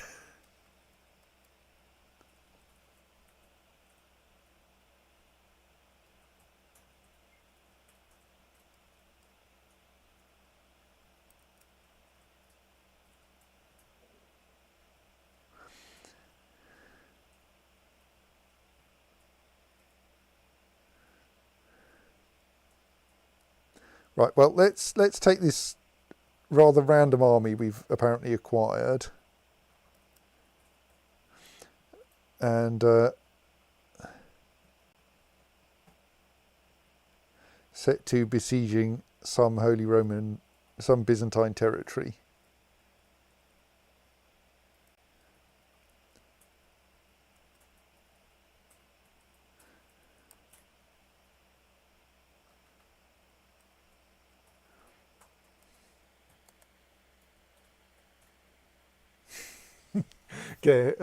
Simon Pink Beast says, Gerhild's so tired of someone else jumping up and stealing her kills. She had everyone else run away and then just stabbed up 7,000 Romans herself. Yeah, I'm not entirely sure she didn't. Yeah.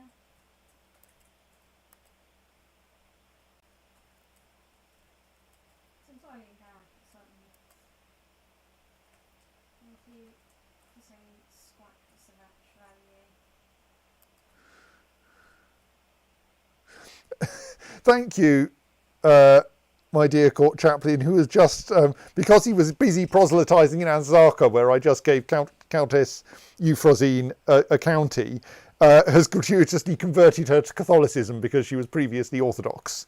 Mm-hmm. She may be an incapable lunatic, but she is still able to join the true church.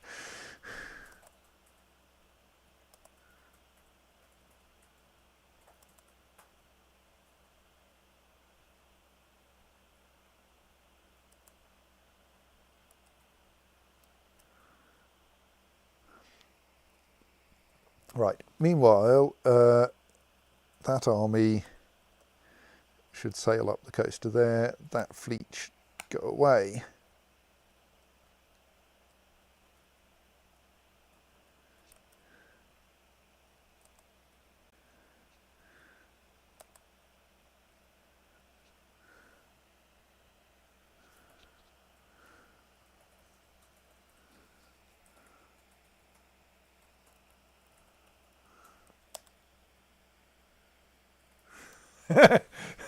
Comment from Pink Beast. Of course, we don't know that he didn't just produce a piece of paper saying, "Dear Queen, Euphrazine is a Catholic now, signed Euphrazine's mum."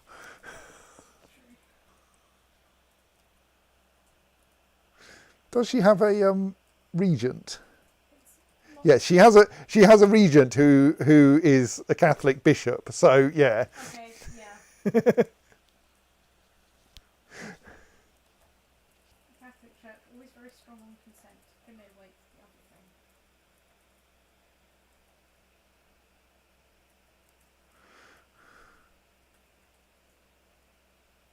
So she was incapable of refusing baptism. So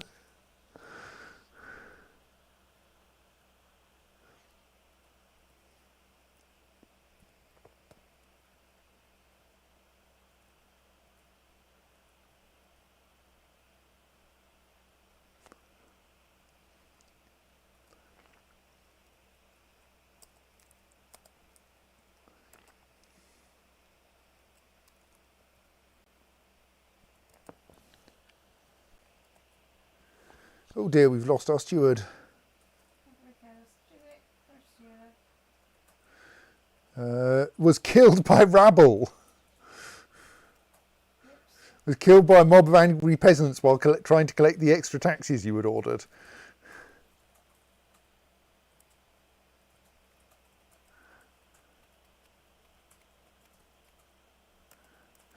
Curiously, I have no one in my realm with even halfway decent stewardship. Like my best is my Chancellor, my Commander Erdwolf, who has 13 stewardship.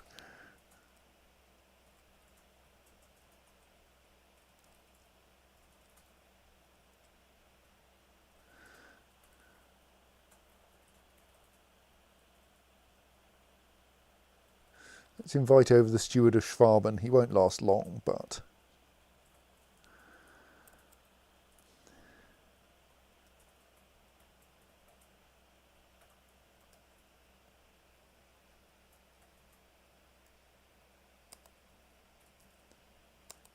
Oh, little Answer has come of age and is a brilliant strategist.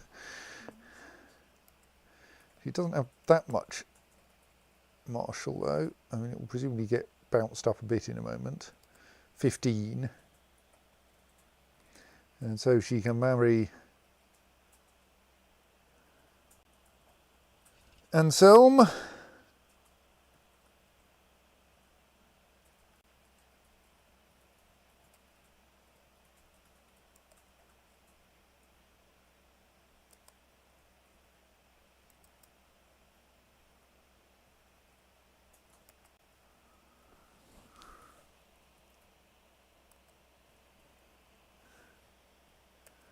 And yes, my new steward's wife and daughter have turned up too.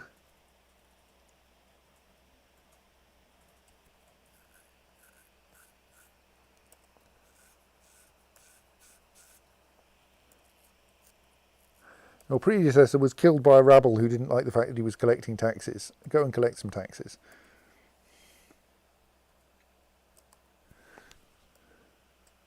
So that's a vaguely...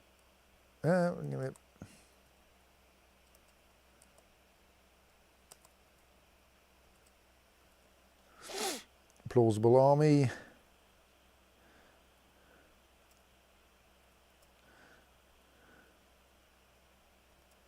Take Answer away from her wifely duties to besiege something.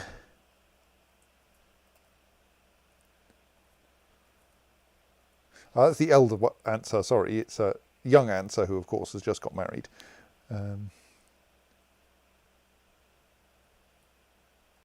Oh, right, there's a third little Di Spoleto, Gerhild Heribertes Di Spoleto, who is also sickly, as her elder sister was, but her elder sister survived.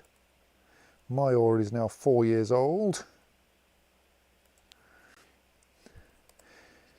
There is a danger that the Pope's going to declare a crusade soon. I mean, I don't know if he's going to, given the bit of a shortage of places to crusade. Surely there's some like Lithuania. Maybe, might be a bit of it left, yes. Though the Orthodox Church has been making some solid headway up there. Oh, Scotland has expanded. Like, England had previously reduced Scotland to about 3 counties up in the north. Now Scotland is not only quite a bit bigger than it was up there, it also owns a great big lump of the Midlands. Well then, France is still bloody weird. King Bishop Burchard. Result of theocratic experiments. Yes.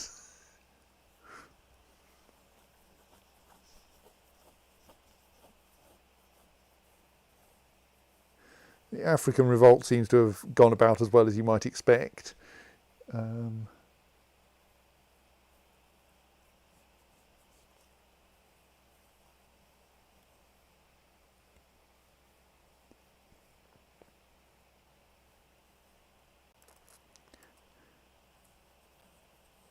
So yes, we're currently besieging this random bishopric in one of our counties. We merge that lot together. No. Let's pause them briefly in the next county so we can glue them together a bit. Meanwhile, that army has now arrived. Can head up to the edge of our territory, and that fleet can be dismissed.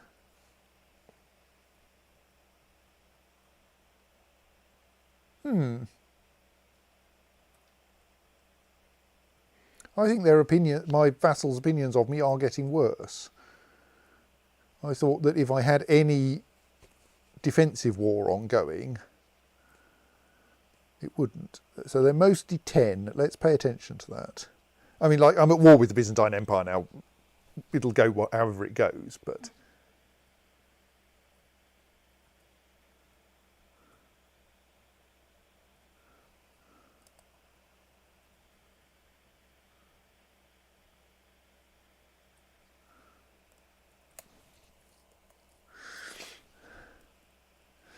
I'm not going to call off that war just because my vassal's getting pissed off. Yeah, okay, they're now going up to 11. Okay, so maybe it's if I'm in any offensive war. Then at least it's slowed down a bit. Maybe it's if I am in either no war or at least one offensive war. But I think if you're only in defensive wars, you don't get into trouble. And if you're only in a crusade, you don't get into trouble. Oh well. We'll go and get this territory off the Byzantine Empire.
Oh dear, there are some rather low supply limits up there.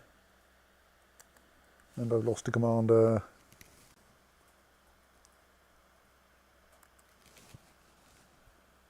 Oh, let's appoint Erdwulf, my former... Erdwulf the Short-Tempered, my former marshal, who got fired in favour of my daughter. Oh, there's a Byzantine army over there. Might need to send someone to go and deal with them.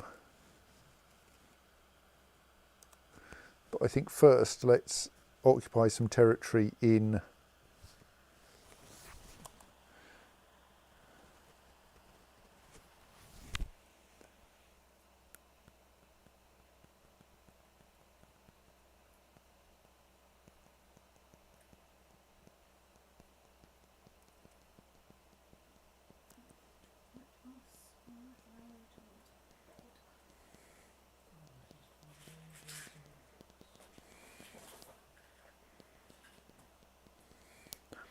slightly considering hiring some mercenaries to quickly help with the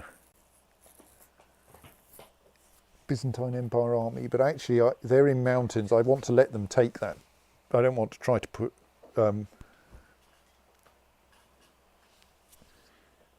flatten them there.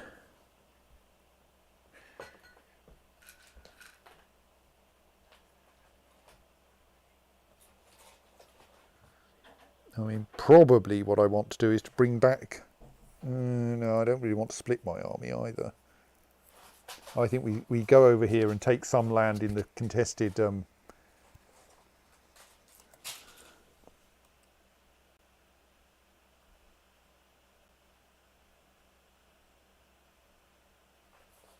counties.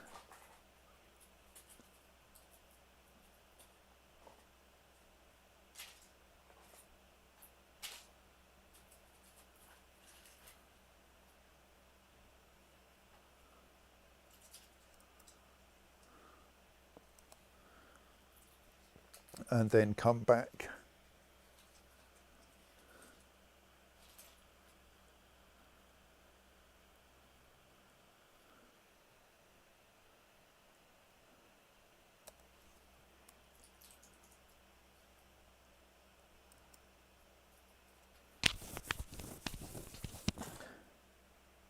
Shortly.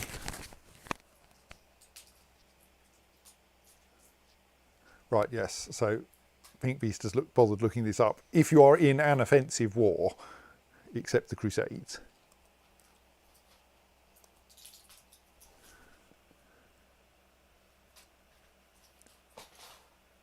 oh, yes, someone's besieging Dhofar. I suppose I should have expected that.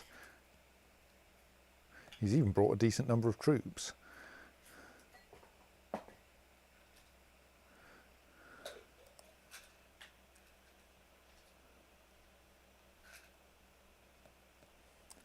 So let's make sure that each of these has a siege leader involved.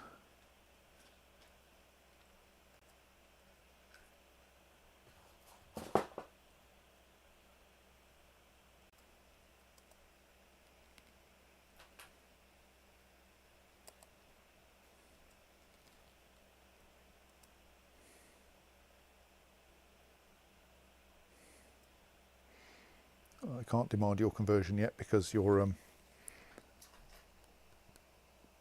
because I'm at war.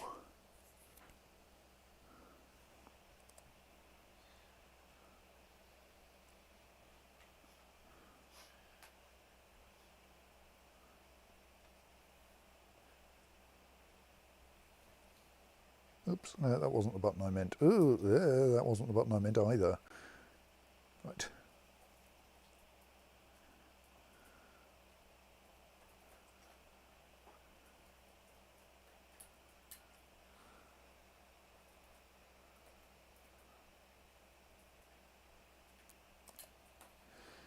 Dear, I've lost my Chancellor. Well, I mean, he was quite old. Well, fortunately, you've got, the next generation chancellors sitting around just waiting to go. The Duke of Ascalon has a diplomacy of 21.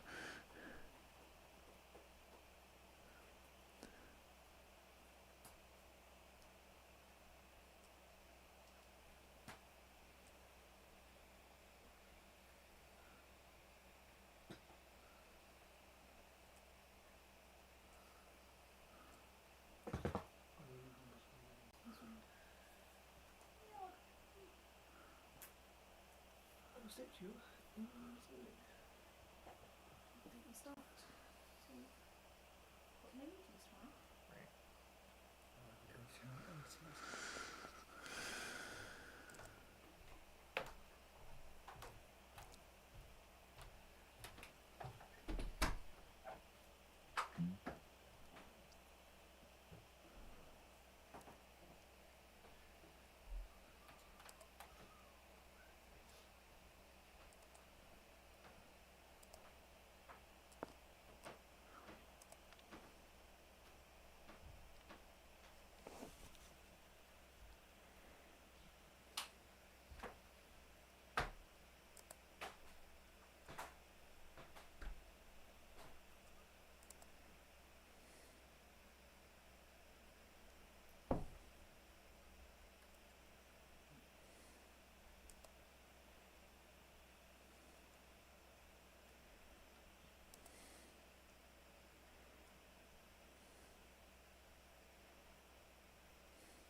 Sorry, someone else has to deal with peasant revolts for now.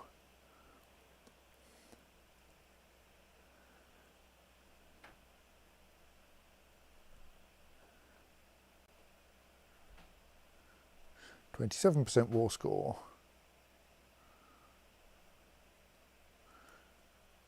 Still, oh right, what? Oh yes, that's the other war, which I do need to pay attention to eventually.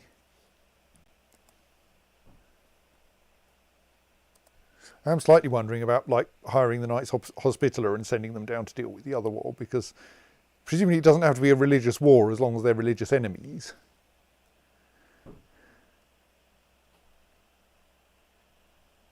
Oh, do I get the Knights Oh no, they're hired by someone else. That's why I can't hire them. Damn it.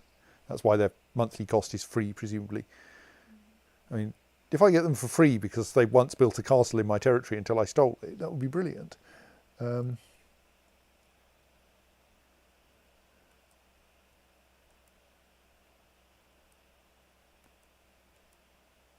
What exactly are you up to?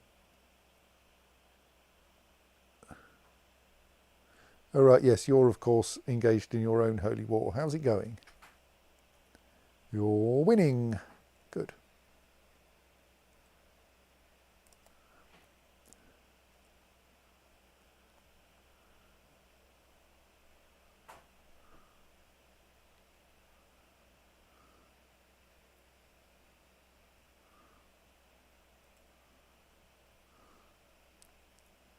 Well, that one can be an assault.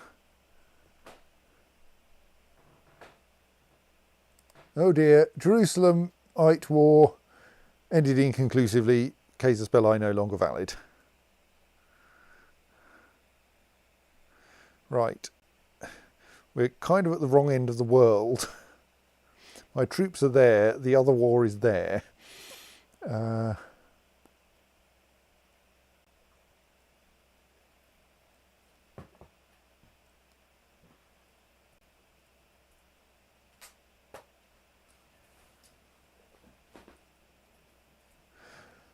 All right, Count Hypatios has actually inherited that claim on Cappadocia. But I don't think I want to press it right now.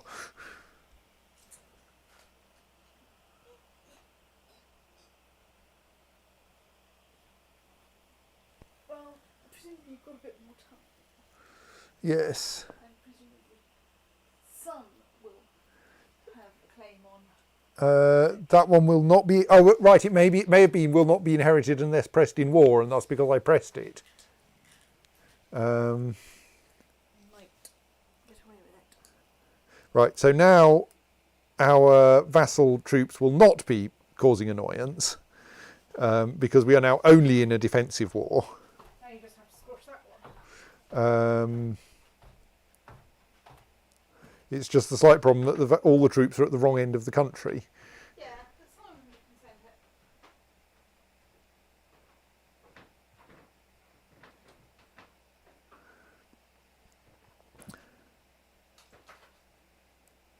concern. Actually, I'll send them all down there and then see what happens.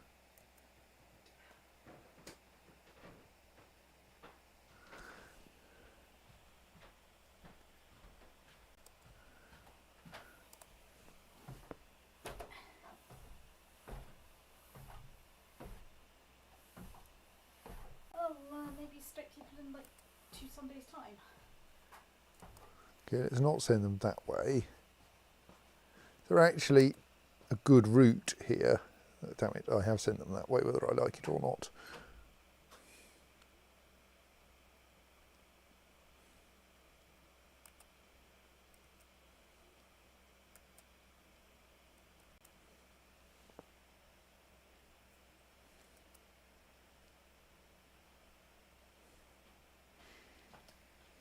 Towns.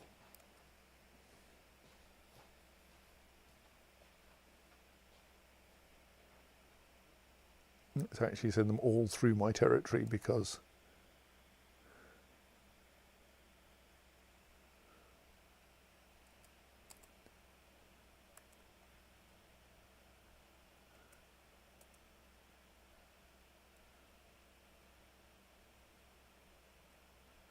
no, stop it.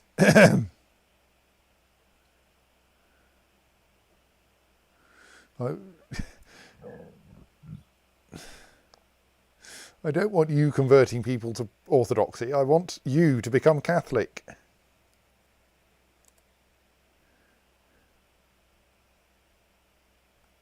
I will leave my court chaplain there to fix the problem.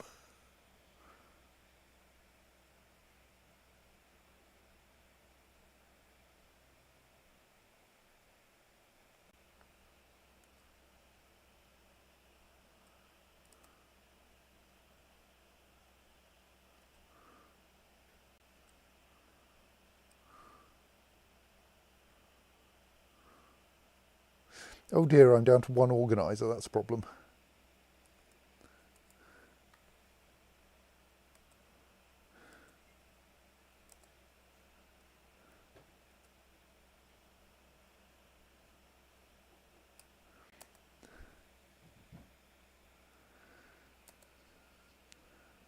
But I do need another commander anyway. I should invest in technological advances. Yes, I've got so much stuff I can invest in more improved keeps. Yes, because I want better fortification. No, I can't invest in improved keeps. Oh, it's military stuff I have too many points in. So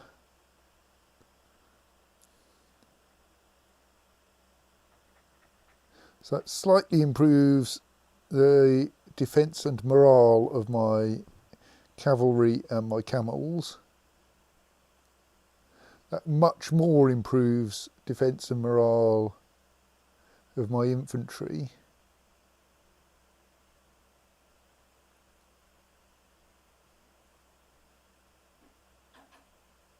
Let's invest in infantry.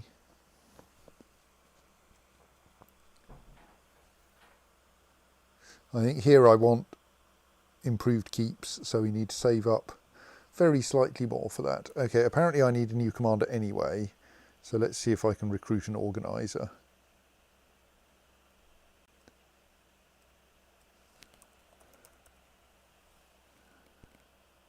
He'll do.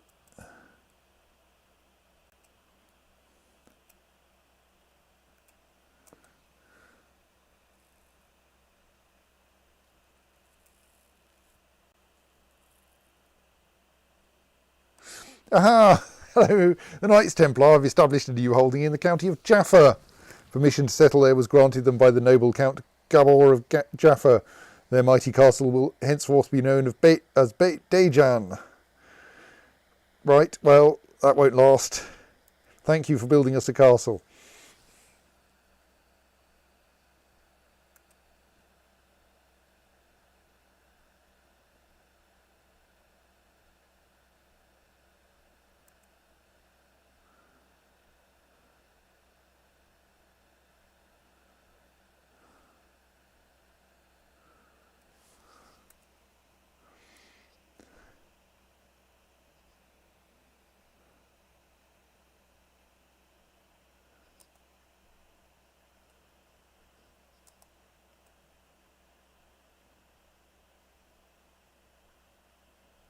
Am I watching this guy or something?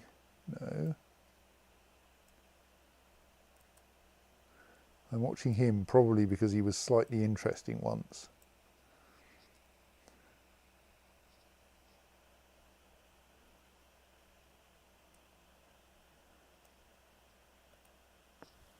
All right, you're at war with everyone, aren't you? Right, Hijaz is also taking him on for Sana'a. And indeed seems to be doing slightly better than Answer. Well, I'm sure they're having fun.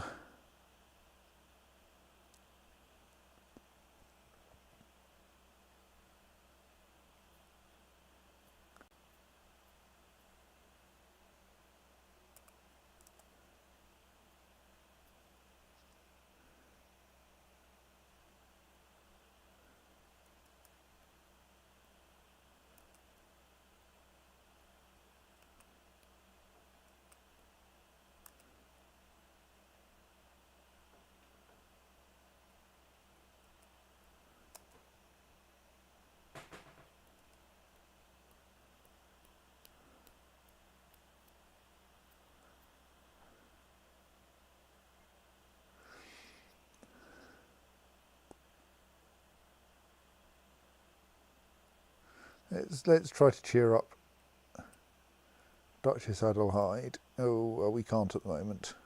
Well, let's go and scheme in Tripoli then. Wherever it is, Adelheid, Antioch. Because we don't currently really need to see what's going on in Baghdad. Right, yes, you guys should also...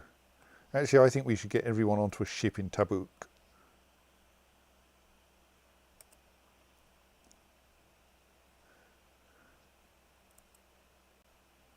Possibly these guys should quickly go to Mecca.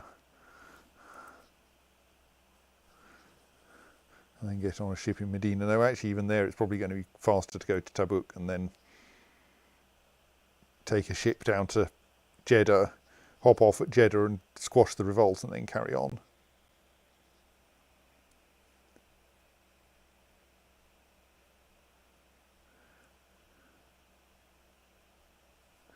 This lot can happily reinforce as they head down there.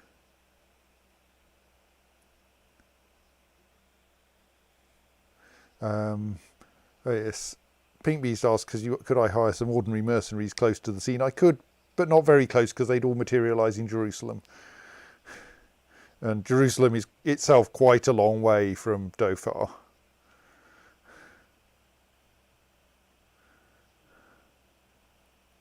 So since vassal levies are essentially free, should be essentially free at the moment, those numbers seem to be getting worse even so.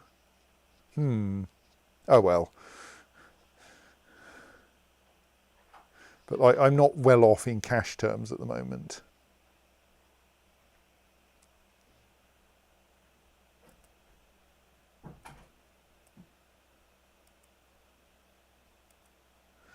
Yeah, the rebels in Mecca are being slightly annoying.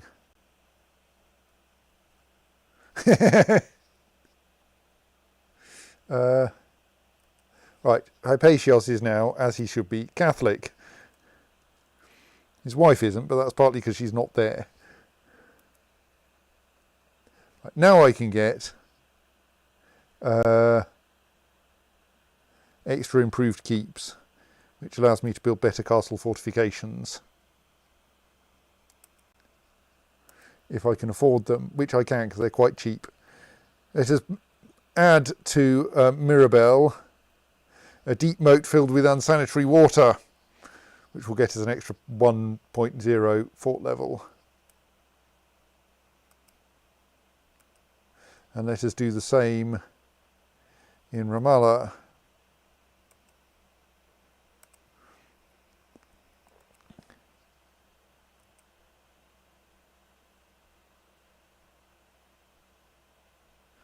But we don't yet have enough technology in Khazar-Bardawil because I think that the technology has to spread.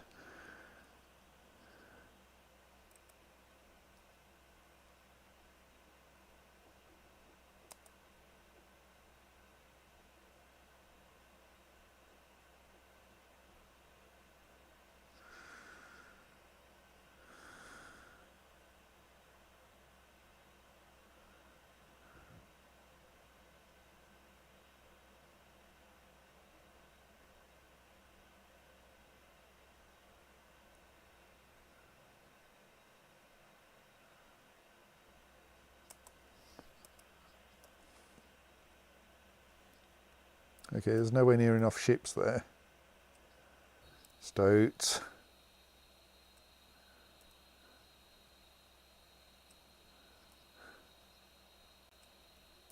Someone hasn't been funding enough shipbuilding.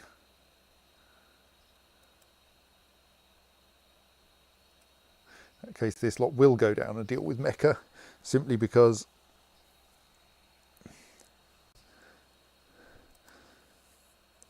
we won't be able to fit both armies on a ship on the same,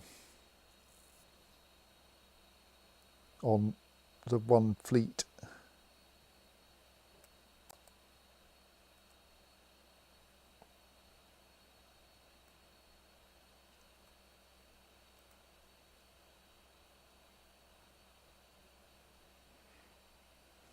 Let's hurl some money at shipbuilding down there.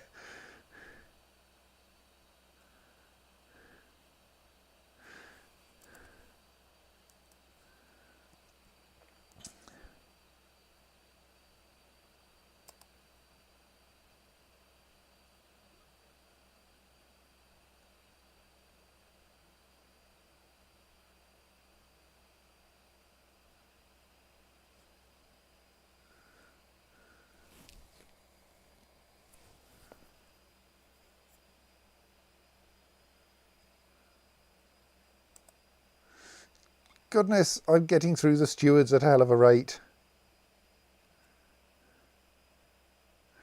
I mean, he was stressed when he turned up.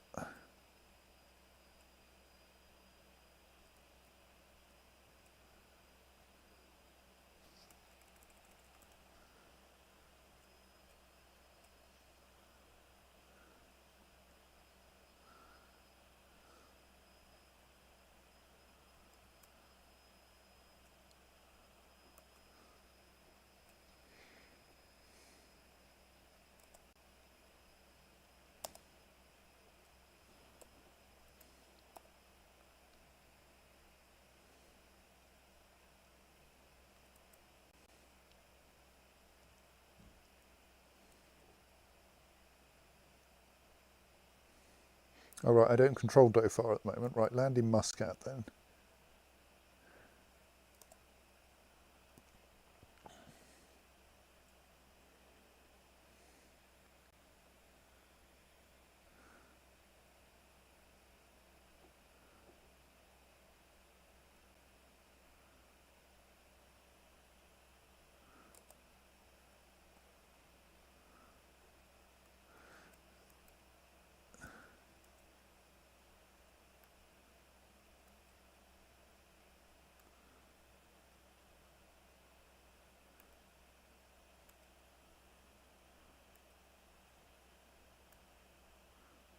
Well, he's grumpy.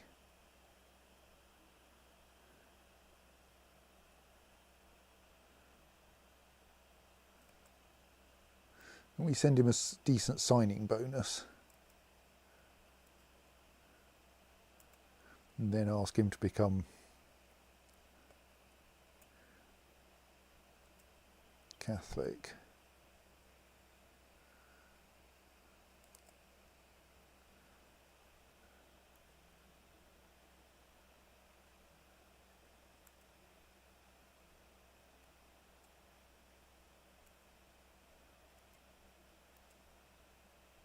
Pretty sure you just wound up that faction, Adelheid.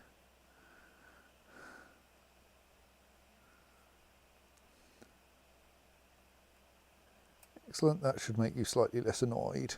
Oh, right, now he bothers to try to deal with these rebels. I mean, he's going to fail unless I turn up to help him.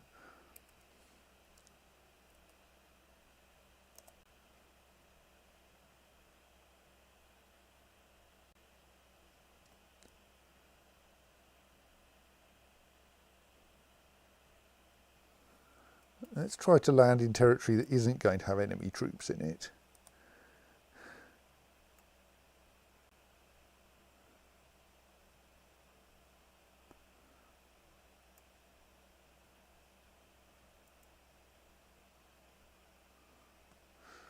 Should have destroyed that rebellion, so I think there's no actual need for that lot to hang around there. Yes. Now you can get on the ships if the ships are available.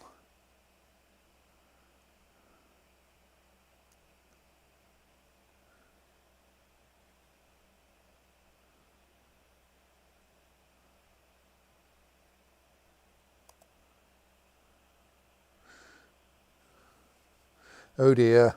All these years spent indulging my gluttony have finally caught up with me. My body has grown so bloated and flabby that I can no longer stand without help.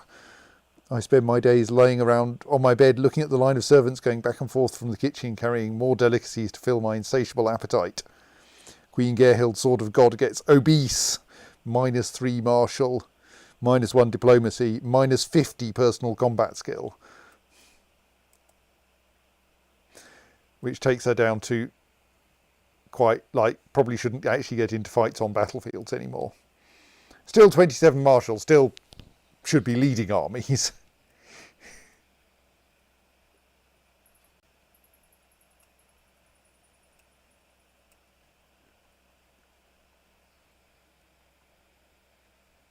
Just might have an embarrassing accident if she does. Right, those ships should head back over there.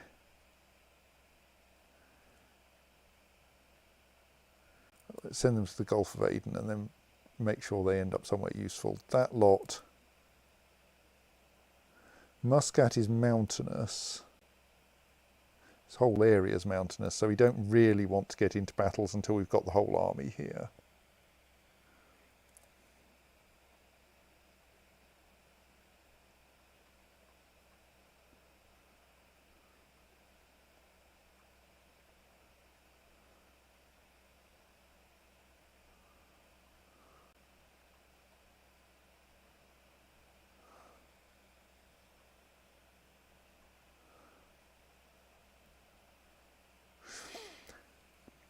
Thing is, I'm not really worried about losing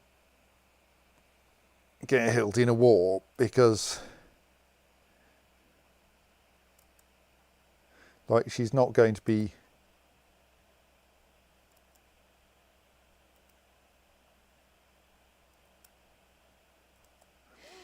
her successor is not going to be bad.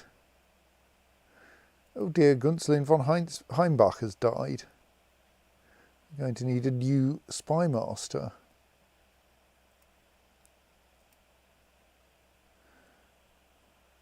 Ramadan will be all right. Let's see if we can do better.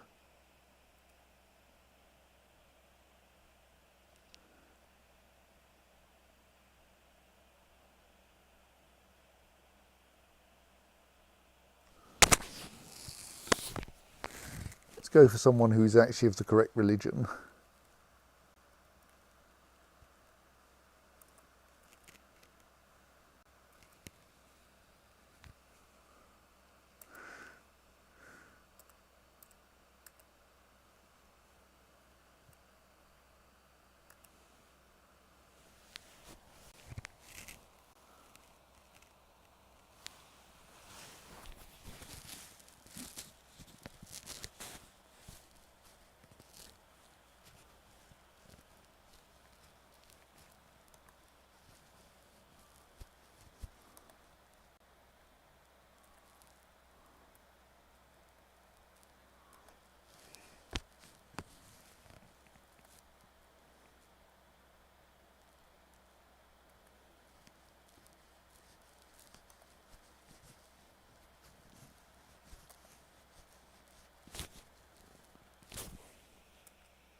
And to appoint Snorri as our new spy master.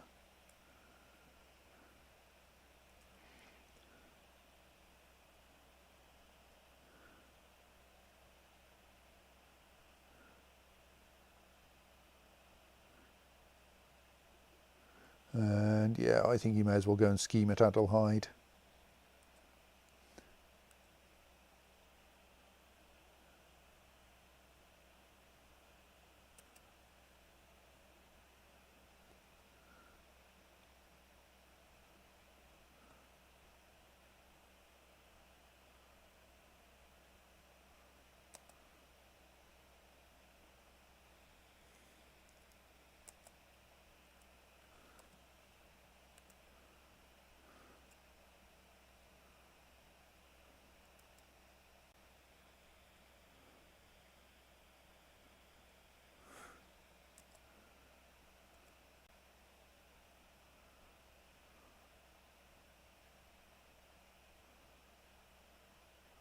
Why do we not have a siege leader here, hey? This will work a lot better if we do. Excellent, we like special tithes. Especially given we seem to be spending money faster than we're earning it at the moment.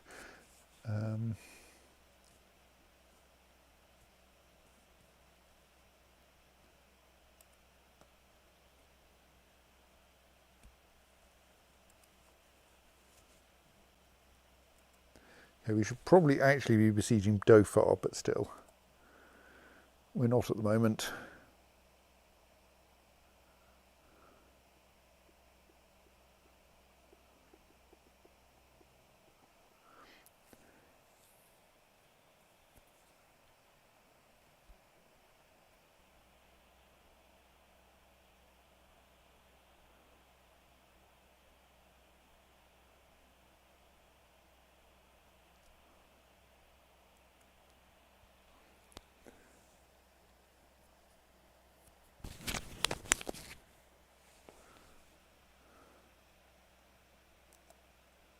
That's nice. I have no idea who Alberich von Saxon is.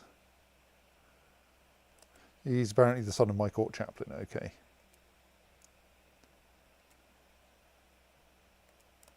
I'm afraid 12 Marshal doesn't really cut it in my kingdom.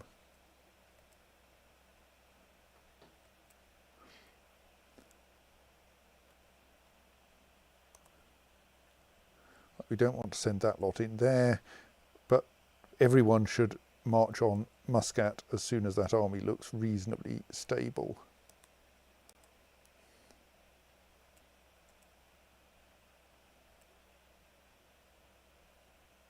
What? Where has my daughter gone? Is she busy being at war in her own war? I think she might be. Nuisance.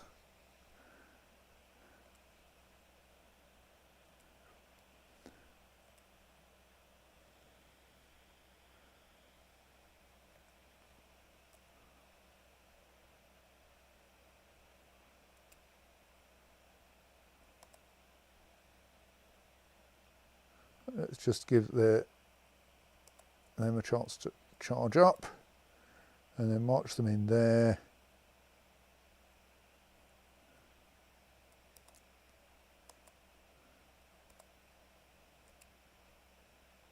And then shortly afterwards to make sure that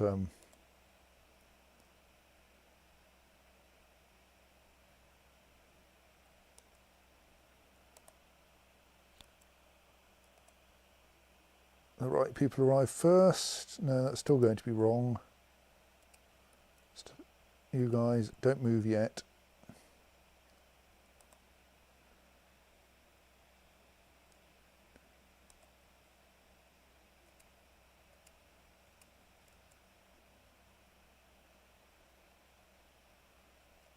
I want these guys to arrive. I suppose I could have these guys arrive first and they just need to have... I know, but that lot of movement locked now, so I can't change that. No, I can change around who's in charge. Actually, yes, let's just have this lot arrive first, which they still will, despite having set off much later, and then make sure that Gerhild is in charge of them. Ah, Ansler's come back, good.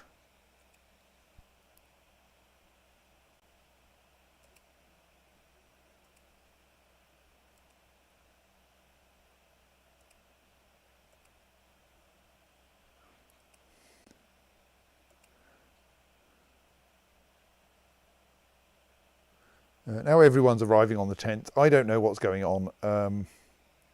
Let's make sure this one doesn't arrive early.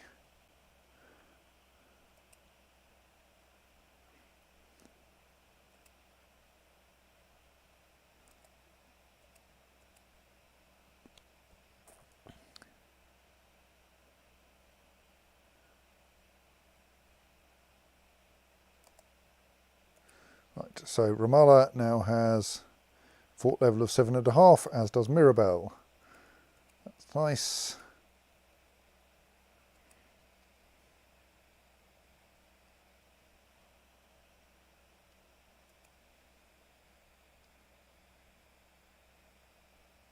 Right, so this battle is going to start poorly. I expect. Though actually we're doing pretty well. And then the reinforcements turn up and we just flatten them.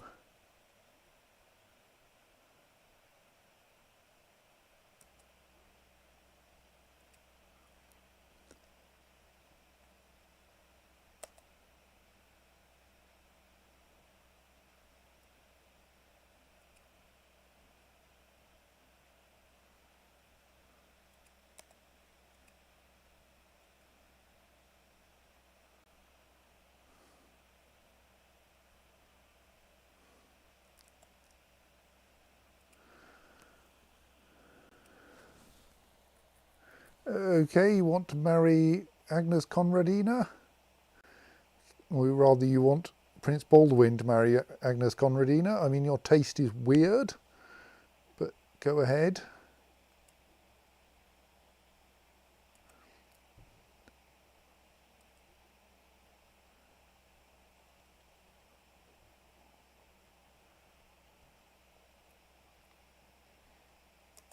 So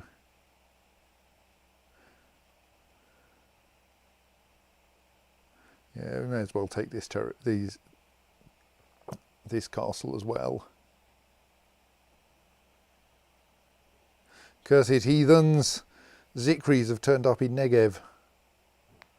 So hang on, what's the supply limit there? Is 17.56. That lot, no, that's fine then.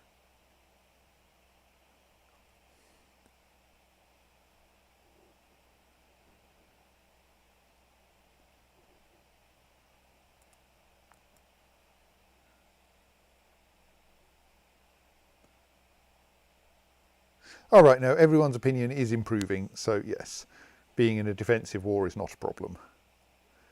Good. I mean, apart from revolting Zikri peasants. But really, I think the Duke of Arabia is going to deal with that.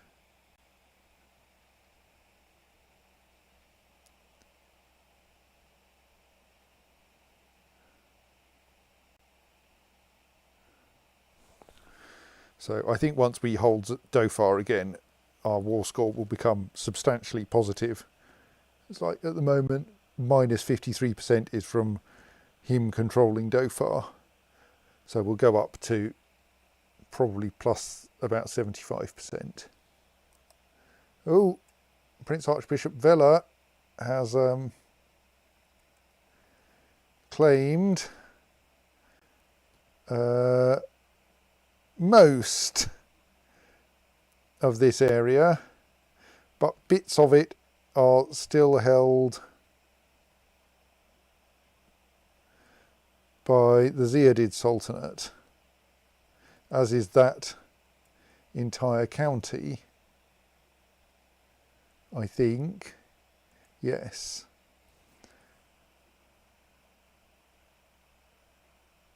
But the Najadidn't Sultanate is still at war with Princess Ansa. So she will probably take the rest, and there will be a weird split between Ansa and what's his face, the King Bishop of Hijaz over Sana'a, because part of it will be held by different bits will be held by different people who were holy warring for it.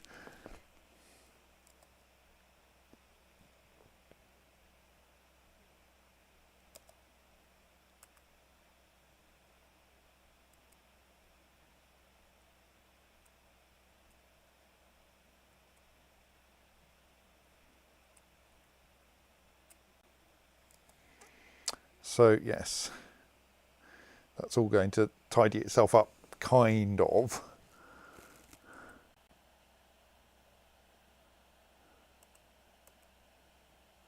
Because yes, Ansar's already holding all of that. She just needs to get some more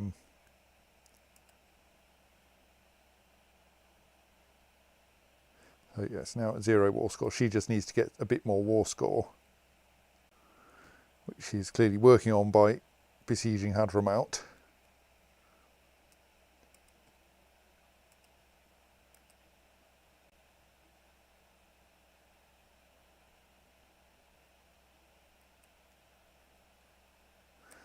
Goodness, Snorri's been murdered already.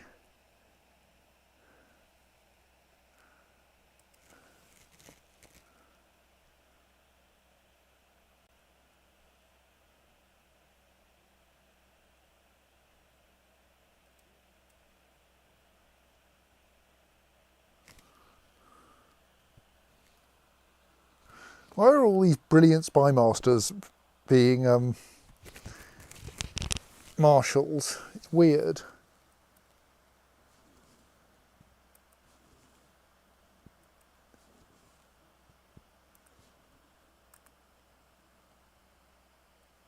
Right, Gethsemane now has a watchtower network.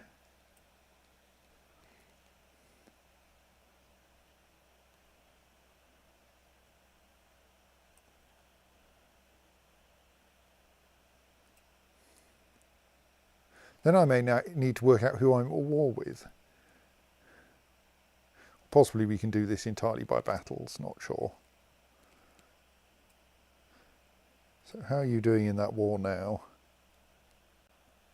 Right, she has 100% too, so she should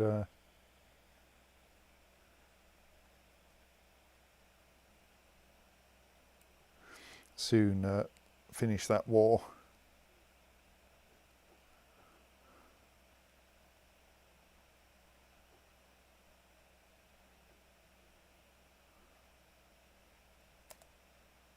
If I unpause, she might actually bother to do so.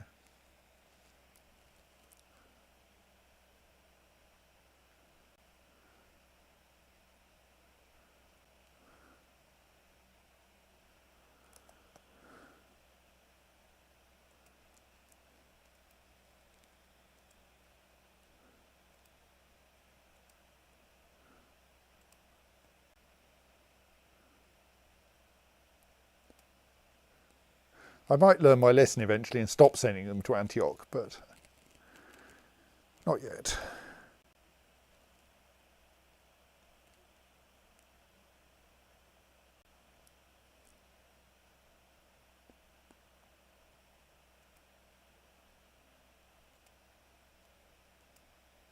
All right, his land is just over there. If we want to go and get it. Don't think we should need to march on him though. I think we should be able to get this with another battle.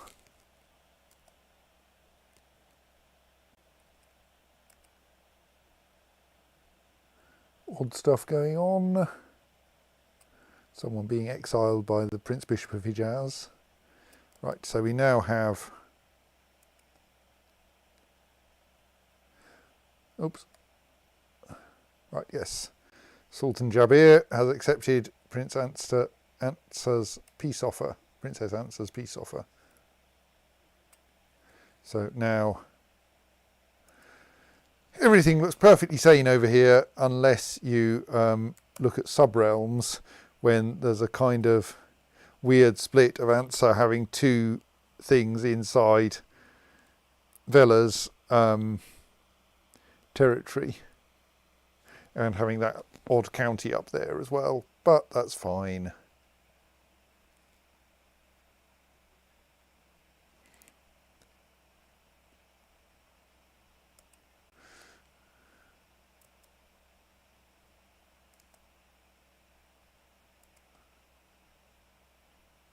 Right, so now we are getting ticking war score for controlling Dhofar, and now we're going to go and harass the enemy a bit.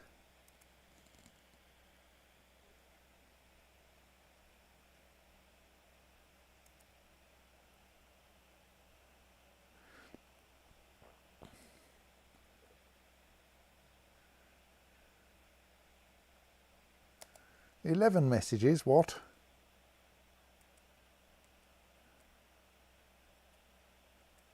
He's randomly exiling people, apparently. Oh, and of course Ansar gained a load of titles by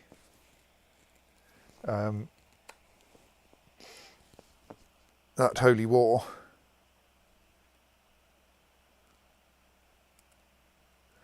So the Ziyadid Sultanate is getting smaller. We still want to take that area off them if at all possible.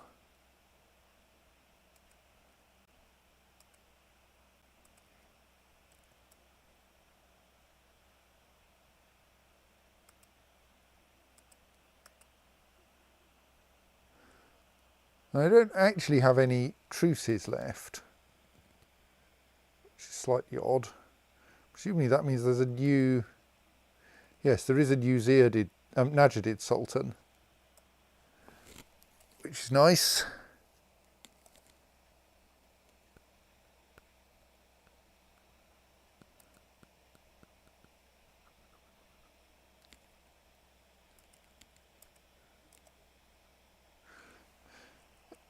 The Prince Archbishop of Hijaz keeps exiling people.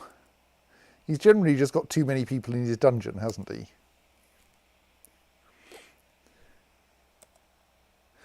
Oh, the ruling dynasty of the Yazidid kingdom has been overthrown by the zealous and hard-living tribalism of the Dergajid dynasty. Dergajid dynasty. Their decadent kingdom has been toppled, freeing any vassals from their bondage to the unworthy Maharaja. With the kingdom gone, time will tell if a worthy dynasty will be up to the task of restoring authority to the region. I don't think you're really in a position to call anyone a bloated fool. Get a hilt.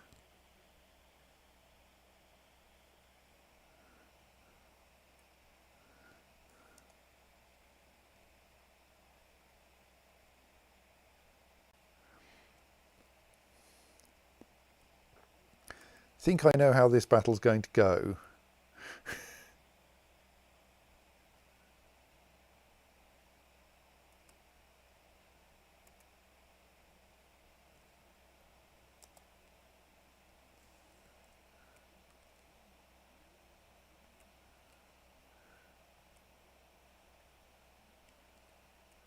Any of those messages is interesting.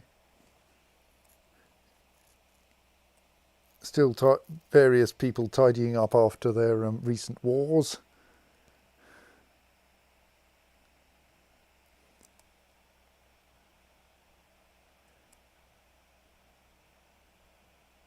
Alp-Urek was captured in battle.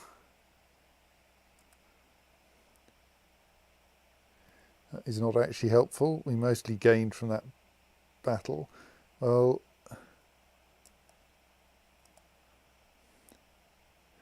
supply limit over in the actual Sadadin territory is a bit low. So what I think I should do actually is to split off any domain troops and dismiss them so that they stop costing me money.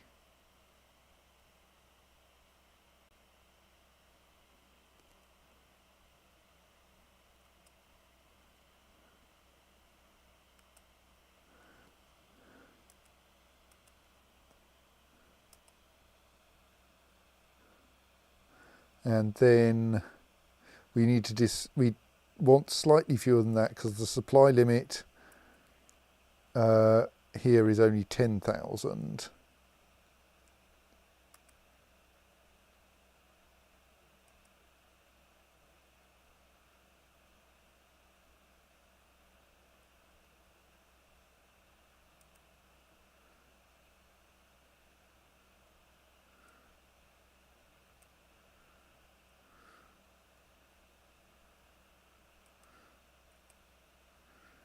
Let's get ourselves just under 10,000. Dismiss that lot. And then take this lot over here to occupy Sadadin territory. Because we still don't have a 100% war score.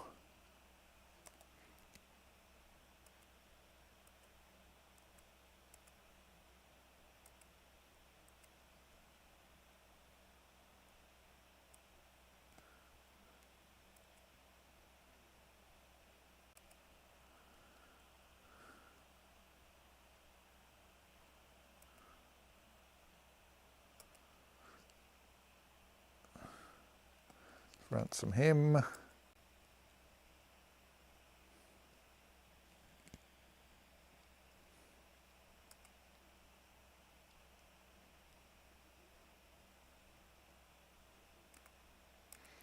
Answer exiles people.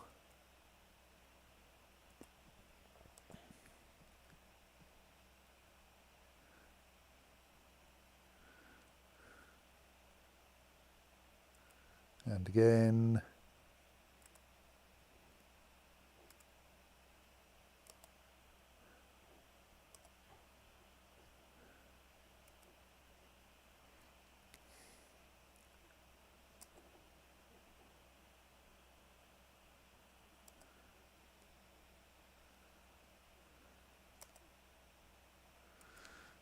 Duke of Palmyra has come of age. Why do I care about him? Where's Palmyra anyway?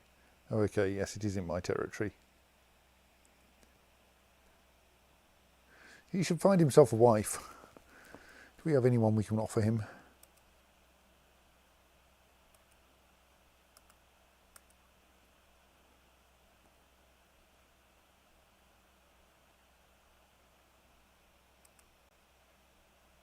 He really does need some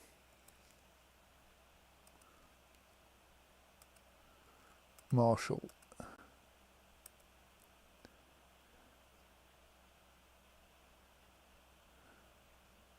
We have young Agidia who has 18 marshal, but I kind of feel I might want to grant her some land. You think he'd like Hanifa? No. Oh right, she's past childbearing age. She doesn't look it.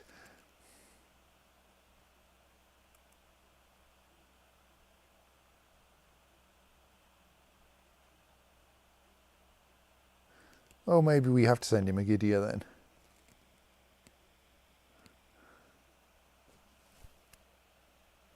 I mean, we can always let him find his own wife, I suppose.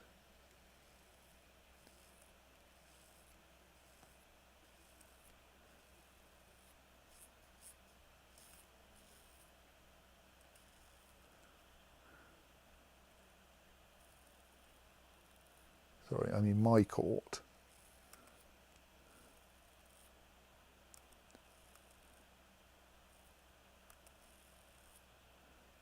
Sorting my court by name seems to end up with confusing results.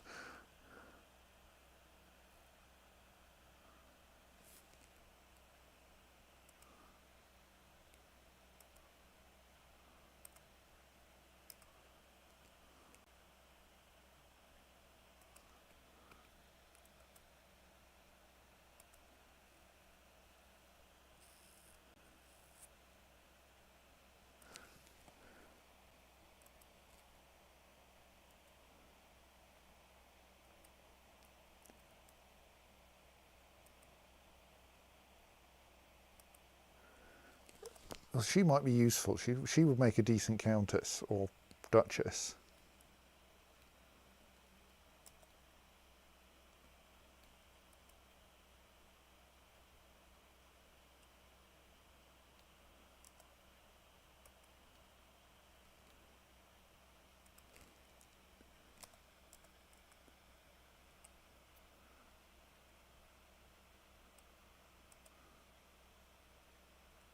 Our knowledge of shipbuilding in Jerusalem has increased. That's nice. It's landlocked.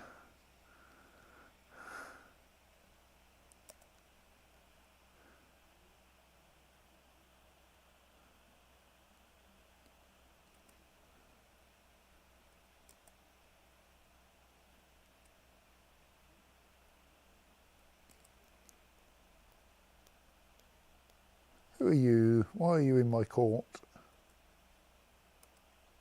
Given you hate me.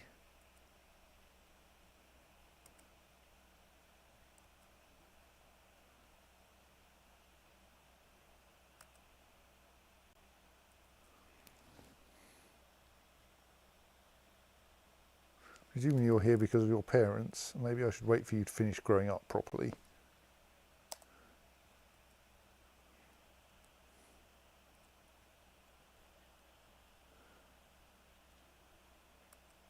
I mean, you don't look like a useful person.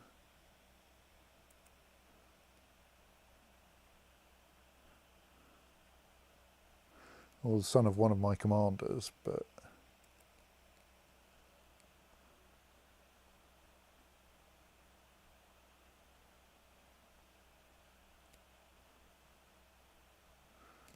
I think I can afford the loss of prestige more than I can afford the loss of money necessary to convert him.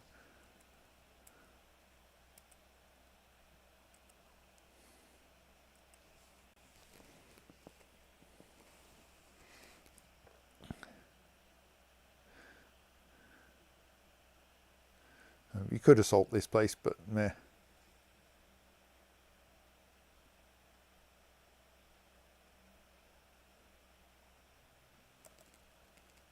Oh dear, the defenders of Lad have successfully killed some of the besiegers.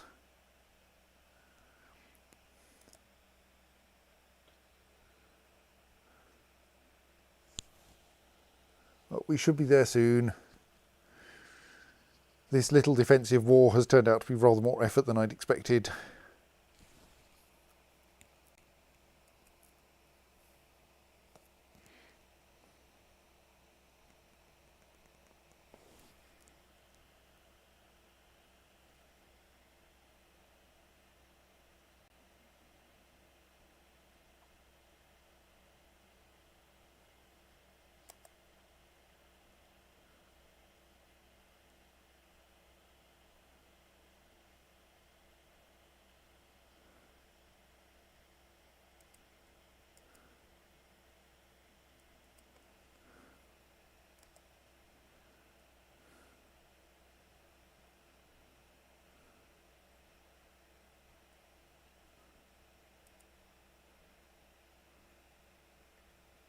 We almost pushed over Conj. Those guys are heading down into Hormuz, so we probably want to catch them there. Let's make sure that their movement locked into Hormuz. Oh dear, things quickly got out of control as my soldiers stormed the gates of Conj. No, I will stop this and hang the culprits again.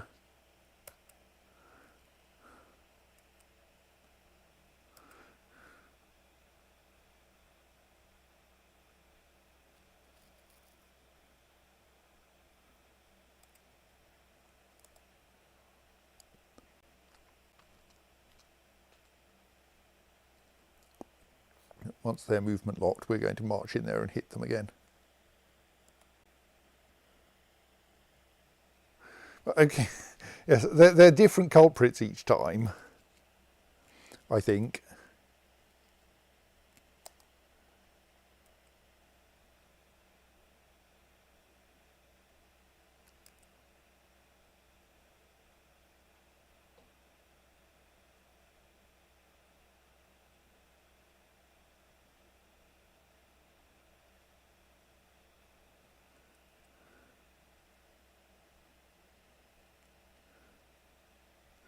Right, he didn't last long. Oh well, Eugenios will be a fine count of Almafrak's one of this lot down here, isn't it? Oh no, it's somewhere up there. Okay. Don't know what you're doing. Probably you had a claim on something interesting once.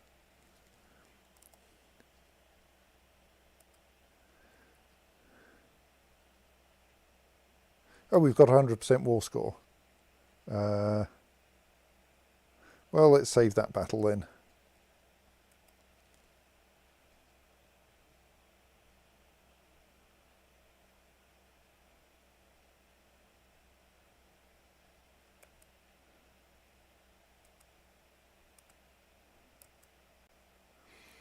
And come home.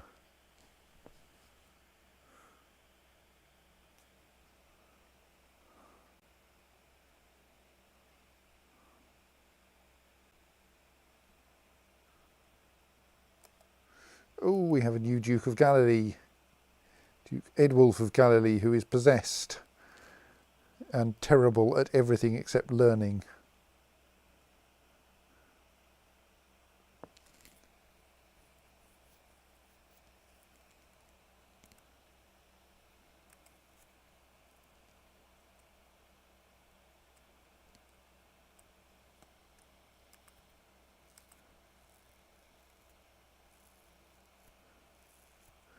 Still, our penalty for having answer as our marshal will expire soon.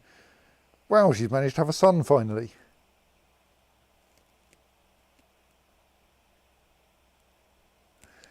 So I think he's the heir to the Duchy of Thais, though he won't be the heir to the Kingdom of Jerusalem. She doesn't manage to have any genius children, mind, because Ansar the Younger will get that. Probably followed by Gonçal, who is weak and has not inherited his father's genius. Oh, his father wasn't a genius, because we couldn't find a genius. Yes, I remember.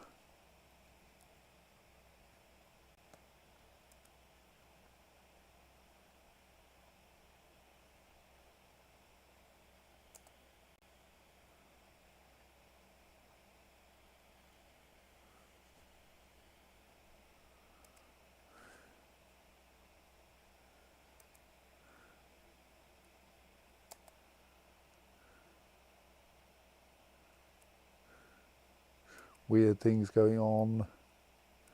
Mucking around, more muckings around with factions.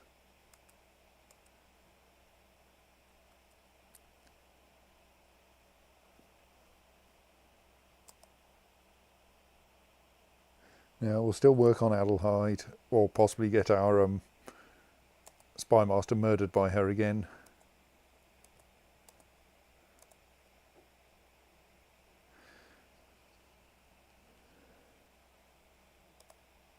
What are those messages? The Countess of Muscat is exiling people.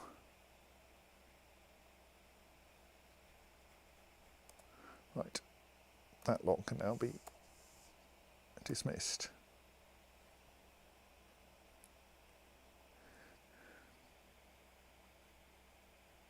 Which means that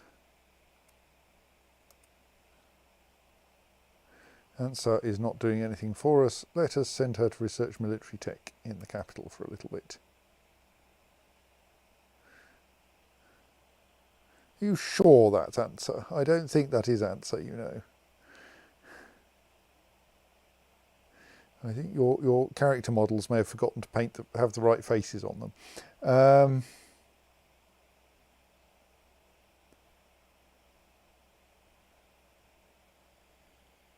So that's finished that war finally. The Najadids now have a new sultan,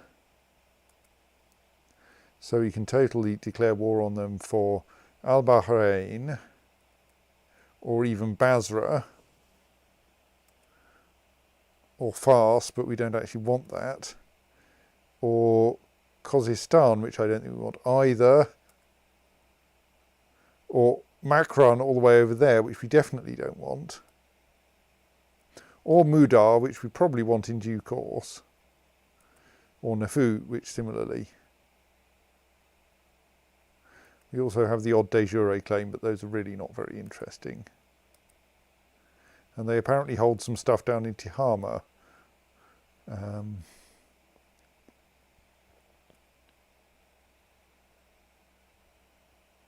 So I'm kind of inclined to say that the next thing we do is we head up the coast and take Al-Bahrain off them.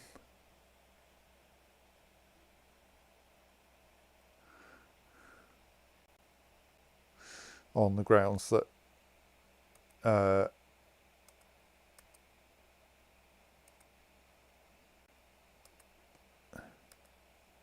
Duchess Hedwig may be able to deal with Nafud, maybe not. She's not very well off with armies.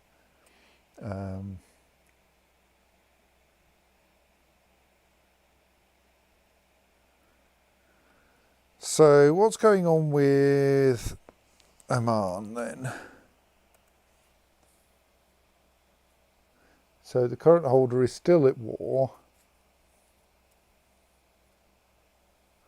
because he's the emir of, well, most of the Najadid Sultanate is actually the Al-Baridi Emirate, and he is currently at war with the Count of Pinsk and with the mayor of Cherkasy.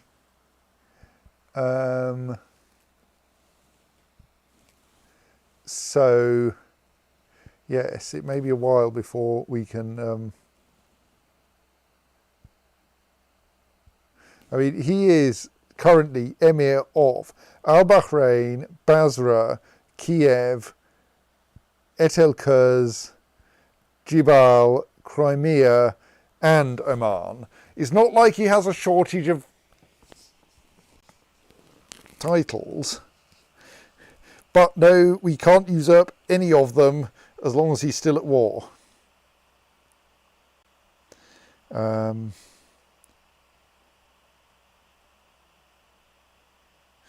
So that's kind of inconvenient.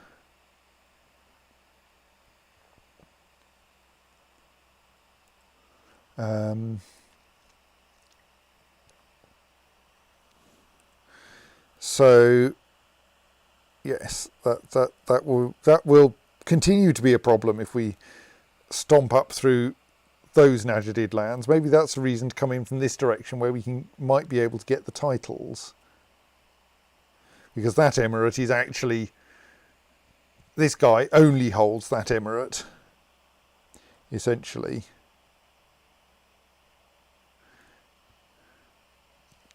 So if we took...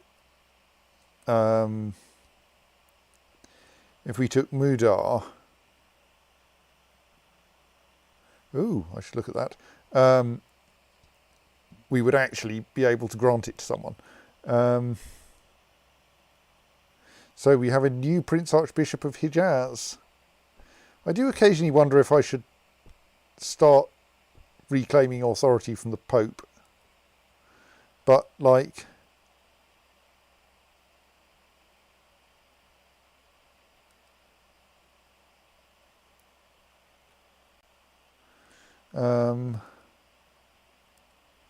I could demand free investiture.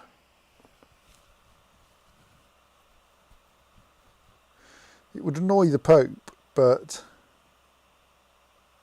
it would mean I'd actually got to appoint the Prince Archbishop of Hijaz rather than randoms with terrible martial score turning up. The Pope's a long way away, he can't control what I do. Plus, how many divisions does the Pope have?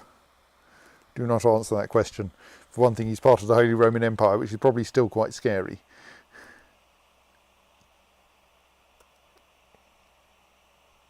Yeah, I don't want to annoy the Holy Roman Empire, but...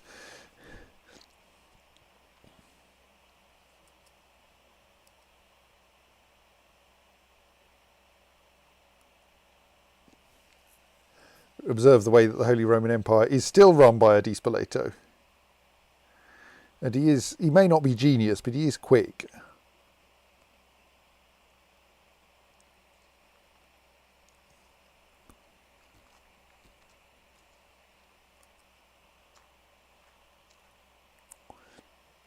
Admittedly, it looks like it's going to be next inherited by a Hupoldinger.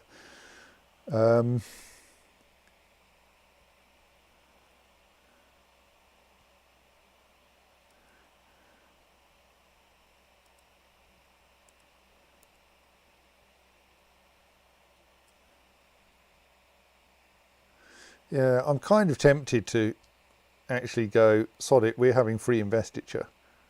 Free investiture. Everyone likes free investiture, don't they? Yes.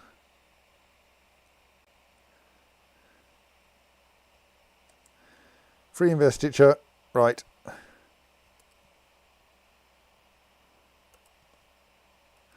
You will be the last Prince Archbishop of Hijaz to be appointed by the Pope.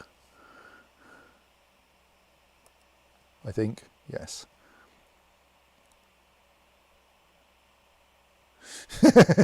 No, I don't need an anti-Pope.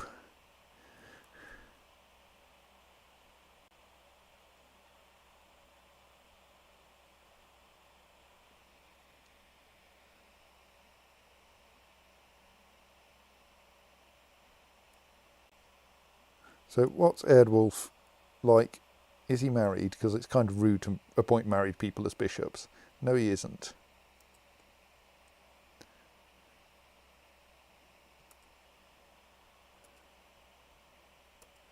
There we go. Someone with decent martial skill.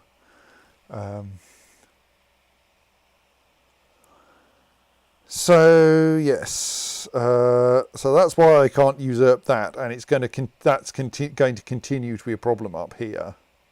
So I think I want to push in from the north, where the Najadids are more fragmented. We still have a claim against the Byzantine Empire, but we should save that until the Byzantine Empire is softer. I mean, in theory, we could push them over now, but we should take the Najadids first.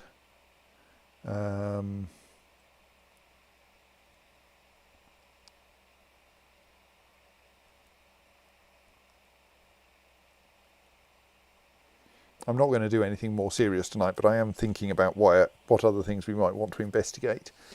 So we've got 400 and something money. What are our troop numbers looking like now?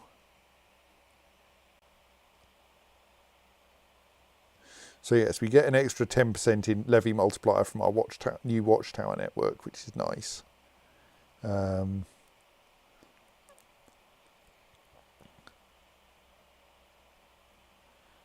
We have an awful lot of heavy infantry. And I kind of want to make more camels, but I suppose I could save up for camel riding round 4.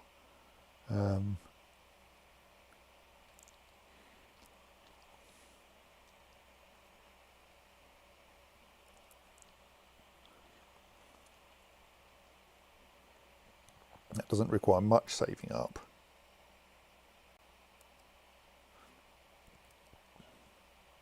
We're also, this one is down 1 level of keep, which is worth quite a bit actually. That gives us plus 15, plus 6, an extra 60 camel cavalry, but a bigger keep here gets us 20% more of everything. I mean, it's 20% more on the base thing, so it's not actually 20% more, but yeah, that's almost certainly better.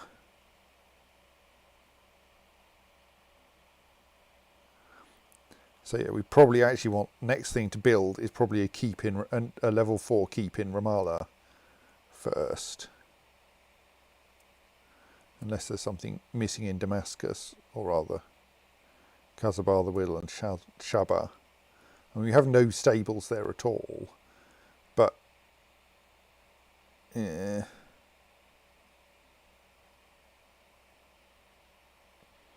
That's the only thing we can actually afford there. We can actually build there, and we can't build anything in Shaba until we get more technology there. Possibly I should send my marshal to research military tech over there. Oh well. So yes, yeah, I'm a bit close to my vassal limit now. I may need to adjust my centralisation level again.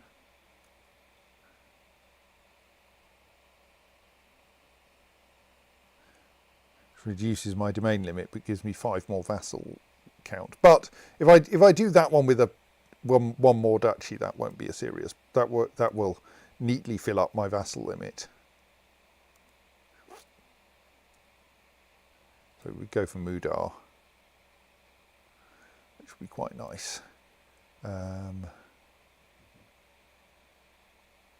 Anything interesting here? Duchess Adelheid is being a bit of a nuisance.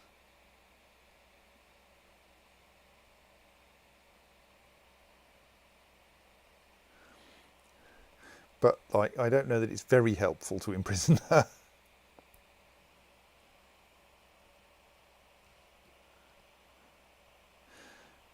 He's a bit low on martial, really.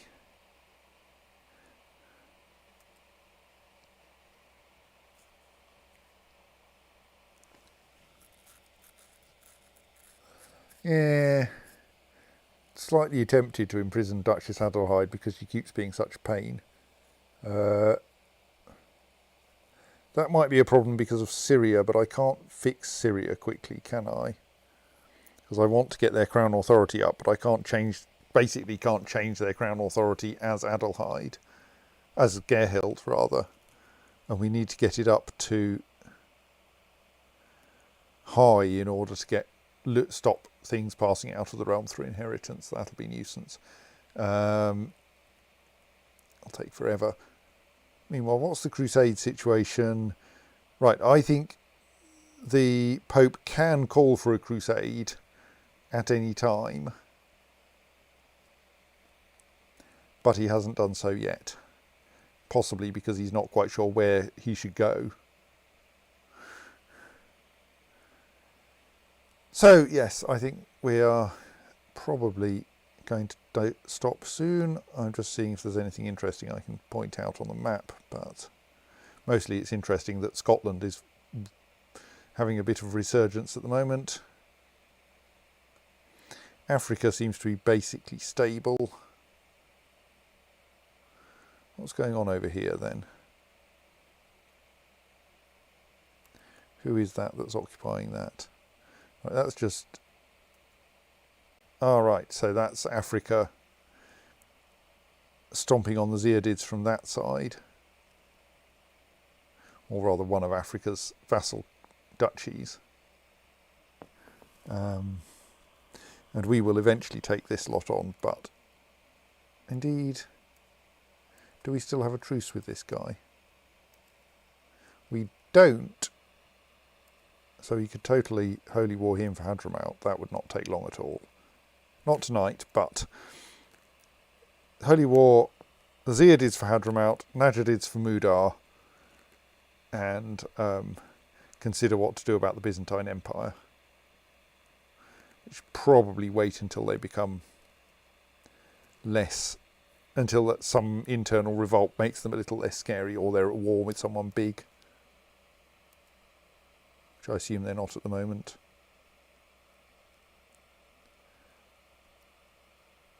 They're in war with a random tiny sheikh. So that's not going to be very helpful. Right, and once we've got Mudar, of course, then we can try to take on the Azamids to get that tiny little county there. And see if they can send elephants over from India. I think they may just accept us taking it. So I think that will do for tonight, and we will see you probably on Friday, I don't know, for the next episode, in which will Gerhild die? Probably not, but she is getting on a bit. And she does insist on still leading troops in battle.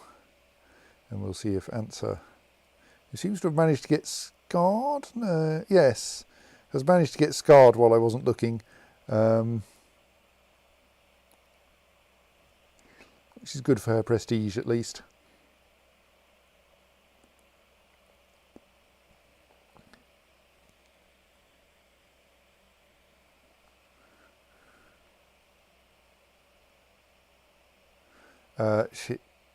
She may end up taking over the kingdom fairly shortly.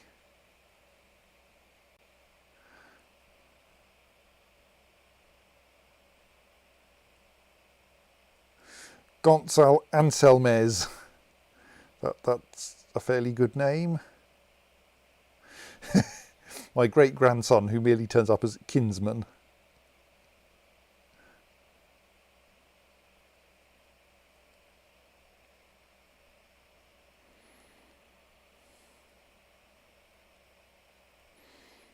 So yes, we will see that, what goes on there next weekend. And until then, good night.